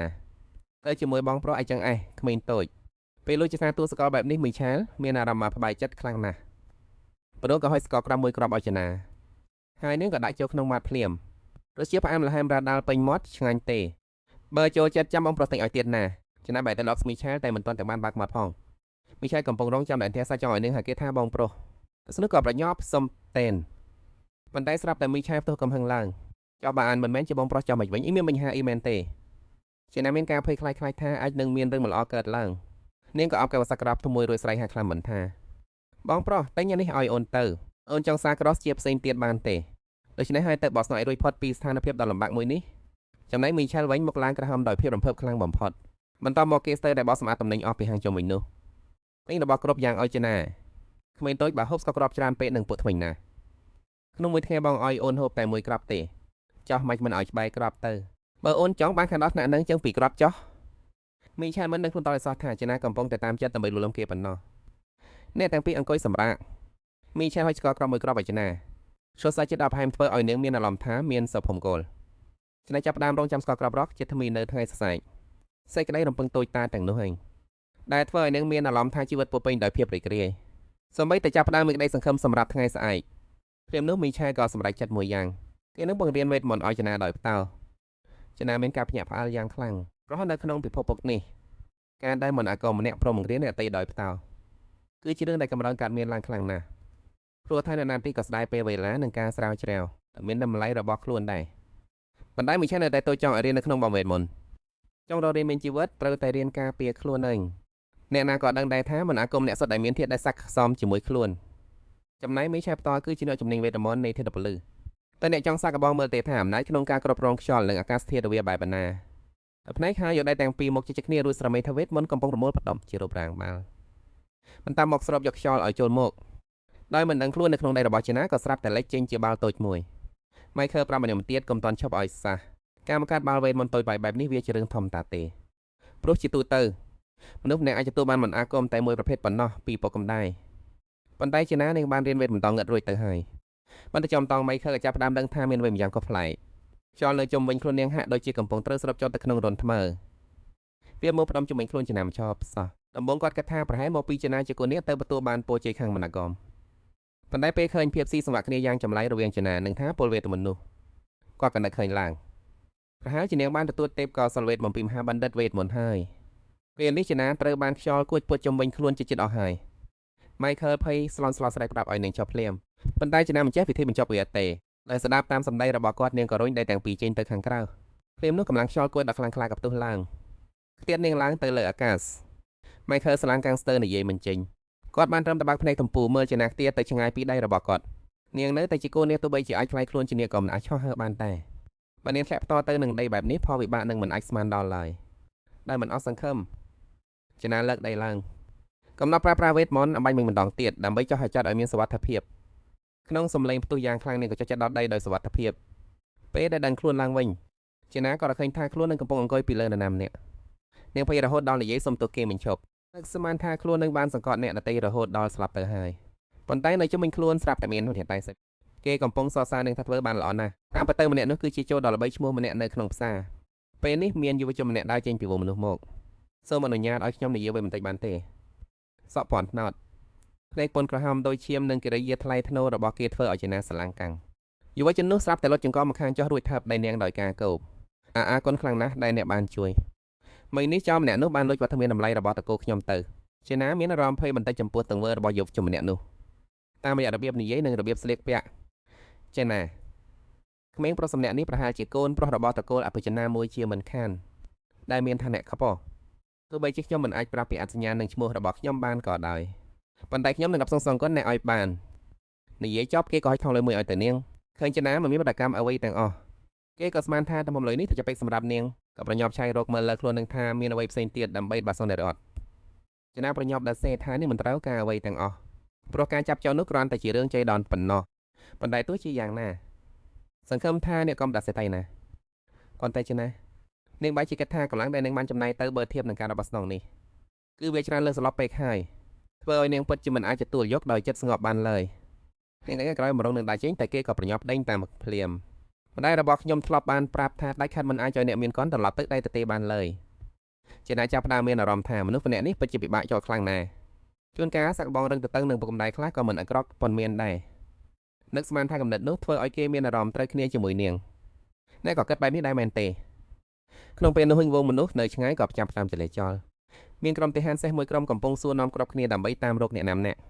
ឃើញដូច្នេះគេក៏ចាប់ដៃចនារត់កេកទៅទិសផ្ទុយវិញអ្នកទាំងពីរបានទៅលាក់ខ្លួនក្នុងជុំមួយដែលស្ងាត់រងចាំរហូតដល់ទាហានសេះទាំងនោះដើរចេញទៅទៅគេដកដងហាមធំដោយធ្វើចិត្តពេលនេះចនាក៏និយាយឡើងលើនេះខ្ញុំអាចទៅបានហើយឬនៅគេទៅតែលែងដៃនាងហើយប្រញាប់សំទូសព្រាមស្របពេលនោះមេក៏ចាប់ផ្ដើមភ្លៀងធ្លាក់ខ្លាំងចនាចាប់ផ្ដើមស្លន់ស្លោមិនដឹងត្រូវធ្វើបែបណាក្នុងចិត្តគិតតែពីត្រូវរកMichaelស្រាប់តែក្មេងប្រុសម្នាក់នោះក៏ដាក់អាធំរបស់គេមកគ្របលើស្មារបស់នាងអាធំនោះមានវេទមន្តការពារទឹកភ្លៀងនិងជួយរក្សាកម្ដៅបានយកវាទៅចោះចាត់ទុកថាជាការសង្កត់ដែលអ្នកបានជួយខ្ញុំនៅថ្ងៃនេះប៉ុន្តែមិនតាន់ទាំងឲ្យចេណាបដាសេតផងគេក៏បានបាក់ខ្លួនទៅដោយគ្មានដានសំបីតែបន្តិចចេណារត់តែមានអារម្មណ៍ចម្លែកក្នុងចិត្តច្បាស់ណាស់ថាគេមានសមត្ថភាពខ្លាំងដល់ថ្នាក់នេះចុះហេតុអ្វីបានជាចាប់ចំអ្នកមិនបានទៅវិញមើលទៅគេប្រហែលជាអាយុប្រហាក់ប្រហែលនឹងនាងដែរមិនដឹងថាគេនឹងតែជាខ្លួនឬក៏ផ្ដាសាយឬអត់ទេទើបតែពេលនោះហិញចេណាក៏សម្លេងរបស់Michaelគាត់បានប្រាំអាគមតាមរកឲ្យស្រែកឲ្យឈ្មោះនឹងយ៉ាងខ្លាំងរហូតដល់ពេលឃើញចេណាបន្តមកMichaelត្រឡប់ទៅវិញគាត់នឹកស្មានមិនដល់ថាត្រកូលនាងមិនត្រូវបានប៉ាប៉ោដោយមិនកំតាមរកនោះទេប៉ុន្តែក្មេងតូចជើងក៏ឆ្លាតដែរណាដឹងថាភ្លៀងធ្លាក់ក៏ទៅទិញឲ្យភ្លៀងមកស្លៀកចេណាបានបញ្យល់ថានោះគឺជាការទូដែលក្មេងប្រុសសម្នាក់បានជូនដូច្នេះMichaelក៏បង្ហាញទឹកអូនមិនពេញចិត្តបងដាក់អូនពេញសាររហូតជោគខ្លួនដោយញើចំណែកអូនវិញបែរជាទំនេរដល់ថ្នាក់ទទួលការទូពីអ្នកដទៃគេស្មានថាបងធ្វើកូនស្រីគេបាត់ទៅហើយចេណាក៏សច្ចកាកហើយនិយាយថាអូនធ្លាប់ហៅបងថាបងប្រុសបន្ទាប់ពីនេះទៅត្រូវហៅបែបនេះរហូតទៅធ្វើបែបនេះទៅគ្មានអ្នកម្នាក់ហានធ្វើបាបអូនទៀតឡើយប៉ុន្តែបើអូនហានឲ្យឈ្មោះMichaelទៀតអូនត្រូវតែដឹងខ្លួនថាស្លាប់មិនខានទេផ្លែដោយសារអាភ្លៀងនោះមានភាពកក់ក្ដៅខ្លាំងពេកចេណាក៏ចាប់ផ្ដើមគេងលក់នៅក្នុងរង្វង់ដៃរបស់គាត់ទើបតែដល់ពេលដែលMichaelកំពុងនិយាយដល់ចំណុចសំខាន់នាងមកជាគេលុកបាត់ទៅធ្វើឲ្យគាត់គ្មានជំរឿបានសម្រេចចិត្តថាចាប់ពីថ្ងៃស្អែកទៅតែគាត់ទៅតែបង្ខំឲ្យនាងហៅគាត់ថាបងប្រុសឲ្យបានចាប់តាំងពីចេណាត្រឡប់មកបំវេតមិនវិញនាងបានរកឃើញថាមនគមទាំងកំពុងតែឈាមគេឈ្មោះពីនាងទោះបីជាការរពិតនាងមិនបានធ្វើវិសាក៏ដោយចេណាបានទៅរកដើម្បីសួរដឹងរឿងដោយសារមិនចង់ហៅគាត់ថាបងប្រុសនាងមានភាពរាយមិនដឹងថាគួរហៅបែបណាឡើយប៉ុន្តែMichaelក៏មិនបានចាប់អារម្មណ៍ដែររឿងដែលគាត់ខ្វល់ជាងគេគឺការបង្រៀនឲ្យនាងរៀនមិនអាកំក្រោមការត្រួតពិនិត្យរបស់គាត់ចេណាក៏សាកក្បងប្រមូលផ្ដំតាមពលវេទមន្តដោយការពិមសិលមិញទៀតដែល Michael ចេះតែស្ដាយបន្តមិនបានបង្រៀនលម្អិតអ្វីសោះធ្វើឲ្យនាងរាជ័យជាបន្ទាប់ចេណាសួរថាត្រូវធ្វើដើម្បីគ្រប់គ្រងបរិមាណថាមពលវេទមន្តគាត់គ្រាន់តែឆ្លើយថារឿងសាមបែបនេះគឺមិនដែរឬគ្រាន់តែគ្រប់គ្រងតាមរបៀបដែលសមស្របនឹងថាមើលពលវេទមន្តរបស់ខ្លួនអញទៅគឺបានហើយដោយមិនបានប្រាប់អ្វីសោះចេណាក៏បានត្រឹមតែដងហើមធំនៅពេលនោះហែងឧបករណ៍បញ្ជូនសារវេទមន្តមួយបានហោះមកនៅចំពោះមុខMichaelឪពុករបស់ក្មេងតូចហាក់ដូចជាមានរឿងបន្តកើយ៉ាងណាឪពុករបស់ខ្ញុំប្រាប់ថាយើងត្រូវតែទៅមួយឋានបន្ទាប់ពីនេះទៅអូនហាត់ដោយខ្លួននឹងទៅចាំថាត្រូវរៀនវិធីគ្រប់គ្រងថាពលវេទមន្តឲ្យបាន អូនមានទេពក៏សោយទៅនឹងម្ចាស់បំវេតមុនតាំងពីកំណើតមានភាពសិគ្នាខ្លាំងជាមួយវេតមុនពេលបែបនេះចំណាមានអារម្មណ៍មកខកក៏ចិត្តបន្តិច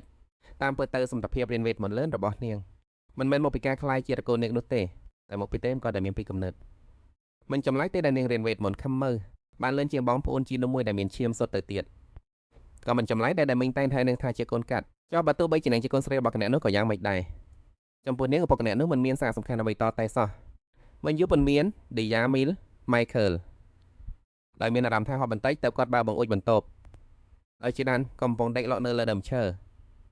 ប្រតិកម្មដំបូងគឺគាត់គិតថានាងកំពុងតាមដានគាត់ប៉ុន្តែភ្លាមនោះក៏ប្រសេវិញព្រោះការរីករាយរបស់គាត់ត្រូវបានការពារដោយវេនមុនពិសេសការផ្លាស់ប្ដូរទីតាំងរាល់ថ្ងៃក្រៅពីម៉ៃខឺលនិងសាវេនស៊ីស្រីយមូនដឹងគុណថាគាត់មានភាពរសើបពេកហើយតាំងពីនាងនេះលេចមុខមករករឿងរ៉ាវមិនល្អក៏កើតឡើងតាមនឹកដែរវិធានការដែលគាត់បានដាក់ចេញគ្មាននរណាម្នាក់ហ៊ានរំលោភឡើយតែពេលនេះបែរជាត្រូវបានបំផ្លាញសន្តាប់ធ្នាប់សូម្បីតែអ្នកក្រោបបង្កប់ក៏ចាប់ផ្ដើមមានចិត្តក្បត់ច្បាស់ណាស់ថាការមានវត្តមានរបស់នាងនោះគឺខុសច្បាប់តែហេតុអ្វីបានជាគាត់នៅមិនទាន់ចោះដៃដោះស្រាយតាំងពីវាជាកូនស្រីរបស់នាងម្នាក់នោះឬនៅក្នុងចិត្តគាត់ពិតជាជឿថានោះគឺជាកូនស្រីរបស់ពួកគេមែនព្រាមនោះត្រាវេតមកនៅត្រង់បេះដូងរបស់ឌីយូមីលក៏ចាប់ផ្ដើមរើឡើងខាំវត្តសម្ដែងកាយកត្រៀមនឹងសម្រាប់នាងនៅទីនោះតែម្ដងយ៉ាងណាមិញប្រកូននាងមិនអាចមានចិត្តពិតប្រាកដចំពោះមនុស្សបានទេគាត់ក៏មិនចាំបាច់ត្រូវតែបណៃដែរអ្វីដែរប៉ុន្តែសម្លេងហាងមកព្រាមកាប់ដាច់សកម្មភាពរបស់គាត់ម៉ៃខឺលនិងសាវេនស៊ីកំពុងតែដើររកចំណាគ្រប់ទីបន្ទាប់ពីស្ដាប់ការសន្ទនាមើលទៅចំណាបានខ្លាយជាកូនសិស្សរបស់គ្រាន់តែជារឿងក្មេងម្នាក់នេះដែលធ្វើឲ្យគាត់ហានចំទាស់និងបញ្ជាខ្លួនក៏ដល់ត្រង់នេះឌីយូមីក៏នឹកឃើញគំនិតមួយដូចធម្មតាគេតុនខ្សោយបើចង់ផ្លាស់ប្ដូរគំនិតរបស់ម៉ៃខឺលគឺមានតែធ្វើឲ្យគាត់បានផ្លោះរស់ជាឈឺចាប់ពីការក្បត់ប៉ុណ្ណោះគាត់អាចនឹងលើកលែងទោសឲ្យនៅនេះមួយរយៈសិនប៉ុន្តែនៅពេលដែលអត់ម្ល៉េះប្រើប្រាស់គាត់នឹងសម្លាប់វាដោយដៃខ្លួននឹងដោយដែលធ្លាប់បានធ្វើចំពោះស្រីម្នាក់នោះកាលពីមុនមួយម៉ោងមុននេះជាណានៅកំពុងហាត់ប្រាវេតមិននៅឡើយទេនឹងជារឿងជាដនយ៉ាងណាក៏ត្រូវឆ្លបបឲ្យទៅជាប់នៅលើដើមឈើតែដើមឈើនោះពោពេកធ្វើឲ្យនឹងចោះមកវិញមិនរួចសោះនាងក៏គិតក្នុងចិត្តថាបើបន្លំខ្លួនទៅជាសត្វនាងហើយទម្លាក់ខ្លួនចោះមកប្រហែលជាកំណត់ល្អមួយយ៉ាងដែរតែត្រូវរងចាំដល់ពេលយប់សិនព្រោះនាងប្រើប្រាស់ធម្មពលវេទមិនអស់ច្រើនណាស់ហើយជាណាក៏តេកឡុកនៅលើដើមឈើរហូតដល់ភ្ញាក់ពីដេកមិនដឹងថាពេលវេលាកន្លងផុតទៅយូរប៉ុណ្ណានោះទេពន្លឺព្រះអាទិត្យដ៏កក់ក្ដៅចាំងមកលើខ្លួនធ្វើឲ្យនាងមានអារម្មណ៍ថាស្រស់ស្រាយខ្លាំងណាស់ស្រាប់តែមិនទាន់បានព្រៀនផងក៏សម្លេងដែលធ្លាប់តែស្គាល់បន្លឺឡើងគឺម៉ៃខឺលនិងសេលវេនេះនៅឃើញដល់រឿងរ៉ាវកាលពីលើកមុនជាណាតបសម្ដេចមិនបានកប់ទូសម្លេងចេញមកនាងក៏ចុះស្រឡាំងខៃសួរម៉ៃខឺលថាមានរឿងអ្វីកើតឡើងគេទៅតែនឹងហៀបនឹងស្រែកដាក់នាងក៏ត្រូវសេវេនីរេរាំងតន់ថែមទាំងនិយាយណែនាំដោយសម្ដីទន់ភ្លន់ថាលើកក្រោយបើចង់លេងលាក់ខ្លួនជាប្រាប់ពួកយើងមុនផងចុងក្រោយម៉ៃខឺលក៏ទាថាជាណាប្រហែលជាត្រូវខ្យល់បក់មកទីនេះចំណាយរឿងលម្អិតយ៉ាងណាសម្បីតែនាងតក៏មិនច្បាស់ដែរបន្ទាប់ពីនោះមកគេក៏បានកាត់ពិចារណាបានល្អិតល្អន់អំពីការដែលជាណាមិនអាចគ្រប់គ្រងថាមកពលវេទមន្តបានមិនមែនថានាងគ្មានសមត្ថភាពប្រើប្រាស់វេទមន្តបើបាំងនោះទេតែផ្ទុយទៅវិញនាងមានទេពកោសល្យខ្ពស់ខ្លាំងណាស់បើធៀបនឹងវេទមន្តខ្មៅឆ្នាំតែមានសមត្ថភាពខាងវេទមន្តខ្យល់ខ្លាំងជាងទៅទៀតព្រោះថាបងស្រីមានលក្ខណៈដូចជាប្រពុករបស់បងណាលុះបានបែបនោះជាណាមិនមានអារម្មណ៍រីករាយតតែសោះ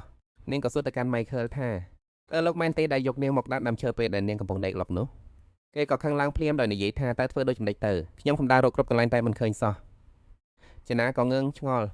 បើមិនមែនជាអ្នកតែមានអ្នកណាទៀតទៅនាងច្បាស់ជាបានក្លន់ក្រអើបនៃផ្កាដែលនាងធ្លាប់ស្គាល់ប៉ុន្មានថ្ងៃក្រោយមកថ្នាក់រៀនទ្រឹស្ដីវេទមន្តរបស់ជាណាក៏បានចាប់ផ្ដើម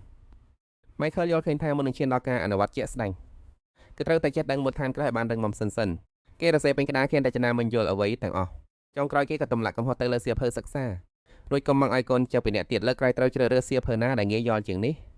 គេក៏លងលោមជាណាកុំឲ្យព្រួយបំផុតគេប្រាកដៅជាមានវិធីបណ្ដោះបណ្ដាលនាងឲ្យខ្លាយជាអ្នកប្រើប្រាស់វេទមិនឲ្យបានគ្រាន់តែប្រហែលជាត្រូវប្រើពេលយូរបន្តិចប្រហែលជា35ក៏ធ្វើឲ្យវែងឆ្ងាយពេក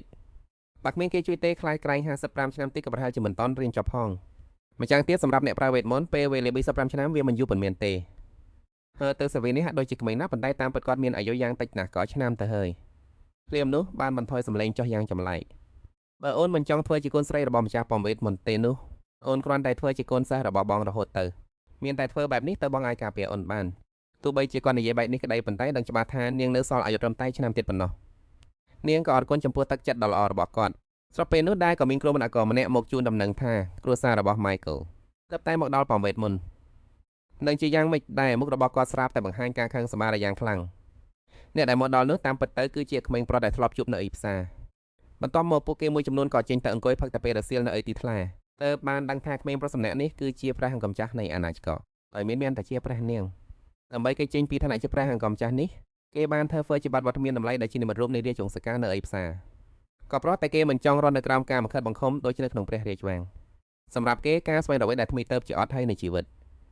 អេលីយ៉ាមានការខកចិត្តយ៉ាងខ្លាំងចំពោះទង្វើនោះកូនប្រុសម្នាក់នេះបានធ្វើឲ្យប៉ះពាល់ដល់កាត់ដីឥស្រាជវង្សច្រើនលើកច្រើនសោះហើយឥឡូវថែមទាំងចង់បងថ្នាក់ជាព្រះអង្គម្ចាស់ទៀតបើគ្មានឋានៈជារាជវង្សកូននឹងមិនមែនជាវីទាំងអស់គេដឹងពីចិត្តរបស់មេដាបានល្អប៉ុន្តែពេលនឹកឃើញដល់ពាក្យដែលយេណាធ្លាប់និយាយគេក៏ចង់សាកល្បងចំតំម្ដងមើលពេលលើយេណាហើយមិនគ្រោះ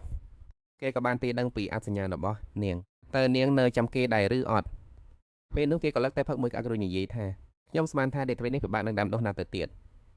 ហើយធ្វើបានដល់កម្រិតនេះប្រហែលជាដោយសារអ្វីមិនរបស់បងប្រុសហើយបាន10យ៉ាងទៅជាថាក៏មកធ្វើជាចិត្តស្និទ្ធយីមានអីចង់និយាយក៏និយាយត្រង់ទៅ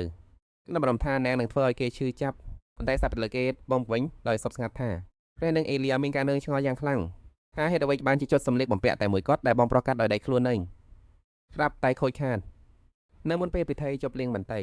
ខ្ញុំតំណាងឲ្យព្រះនាងមកសួរនាំបើបងចង់ឲ្យមេត្តាមកផ្ទាល់ខ្ញុំនឹងត្រឡប់ទៅជួប Michael វិញគេមិនមានការភ័យខ្លាចអ្វីឡើយថែមទាំងសង្កត់សម្លេងដាក់ទៀតផងរឿងនេះធ្វើឲ្យបាត់មុខដោយគេនិយាយថាកំហឹកខ្ញុំថាបងប្រុសទៀតឲ្យសោះបើនៅតែរឹងតឹងទៀតខ្ញុំនឹងសម្លាប់អ្នកគេញឹមរួចនិយាយថាបើធ្វើឲ្យបងមិនសប្បាយចិត្តខ្ញុំសូមទោសប៉ុន្តែខ្ញុំមកទីនេះមិនមែនមកត្រឹមតែរឿងនោះទេនិយាយចប់គេក៏ងាកកាប់ភ្នែកទៅមើលហ្សេនមានគេធ្លាប់និយាយថាការជួបគ្នាតជាដងជួបគ្នាគឺជាវាសនាខ្ញុំនៅមិនទាន់បានណែនាំខ្លួនជាមួយអ្នកមានកូនផងខ្ញុំឈ្មោះបាទតាមបងសាលេខ្ញុំជាបងប្អូនជីដូនមួយរបស់ Michael ទោះបីជាគេព្យាយាមលាក់តកូលរបស់គេក៏ដោយប៉ុន្តែគ្រាន់តែឧឈ្មោះនេះហ្សេនក៏មិនអាចបំភ្លេចបានឡើយក្មេងប្រុសម្នាក់នេះគឺជាព្រះអង្គម្ចាស់នៃចក្រភពក៏ជាតួអង្គប្រុសនៅក្នុងប្រឡោមលោកនោះដែរក្រោយមកគេនឹងក្រោកឈរឡើងដើម្បីសងសឹកយូមីលព្រោះតែម្ដាយរបស់គេបានស្លាប់ទៅទោះបីក្នុងចិត្តរបស់ហ្សេនបានទីដឹងរួចហើយក៏ដោយប៉ុន្តែនាងពិតជាមិនចង់ពាក់ព័ន្ធឬតាក់ទងជាមួយតួអង្គប្រុសក្នុងប្រឡោមលោកនេះឡើយស្របពេលនោះសម្លេងរបស់ហ្គិនក៏បានលើកឡើងថាអ្នកនាងទៅអ្នកនាងឈ្មោះអ្វីដែរដោយគិតថាដំណើររឿងសំខាន់នៅមិនទាន់ចាប់ផ្ដើមសេណាក៏ប្រាប់ឈ្មោះរបស់នាងទៅរអូពាក្យនោះទៅគេមានអារម្មណ៍ថានេះគឺជាឈ្មោះដែលពិបាកនឹងបំភ្លេចណាស់ព្រាមនោះ Michael ក៏ចូលមកជ្រាបច្រែកថាពួកកូនកំពុងធ្វើស្អីនឹងសម្លេងហាក់ដូចជាស្គាល់គ្នាពីមុនមុខអញ្ចឹងសេណាទៅតែនឹងហឹបមាត់ក៏ធ្វើកាយវិការហាមឃាត់ហើយនិយាយថាបងប្រុសបងមិនដឹងទៅថារឿងរ៉ាវរបស់ប្រុសស្រីគួរតែកំលោតតែច្រើនពេកពីឯសម្ដីបែកក្មេងដែលធ្វើហាក់ដូចជាមនុស្សចាស់នោះធ្វើឲ្យឃើញហើយចង់តែសេចខឹងខ្លាំងណាស់តែកណ្ដាលឡើងហើយណាចង់ឲ្យបងឲ្យយើងវាចេញពីបំវេតនេះមែនទេមិនខ្លាចតតែសអញ្ចឹងក៏ល្អដែរខ្ញុំនឹងមានលេសដើម្បីឈប់រៀនវិជ្ជាដែរហើយតែធ្វើបែបនោះទៅវែលអត់ដែរឬព្រះនាងអេលីយ៉ានឹងមិនព្រមលែងឲ្យទេកាយវិការបែបនោះកាន់តែធ្វើឲ្យខឹងស្បាតអើមតាំងពីដើមព្រេងមកលើតែជាបែបនេះខ្សោយមិនមានភាពក្លាហានក្នុងការខំប្រឹងប្រែងពេញមួយថ្ងៃចេះតែរកលេសនេះលេសនោះមកដាស់សាពេលដែល Michael រៀបនឹងចោះដៃ Zena ក៏ទិញអោគេបងប្រុសតើយើងទៅមើលផ្កាខាងនោះបានទេដោយដឹងថា Zena កំពុងតែព្យាយាមការពារខ្លួនក្នុងក្រសែភ្នែករបស់លោកយានពោពេញដោយការភ្ញាក់ផ្អើលរហូតមិនគួរឲ្យជឿ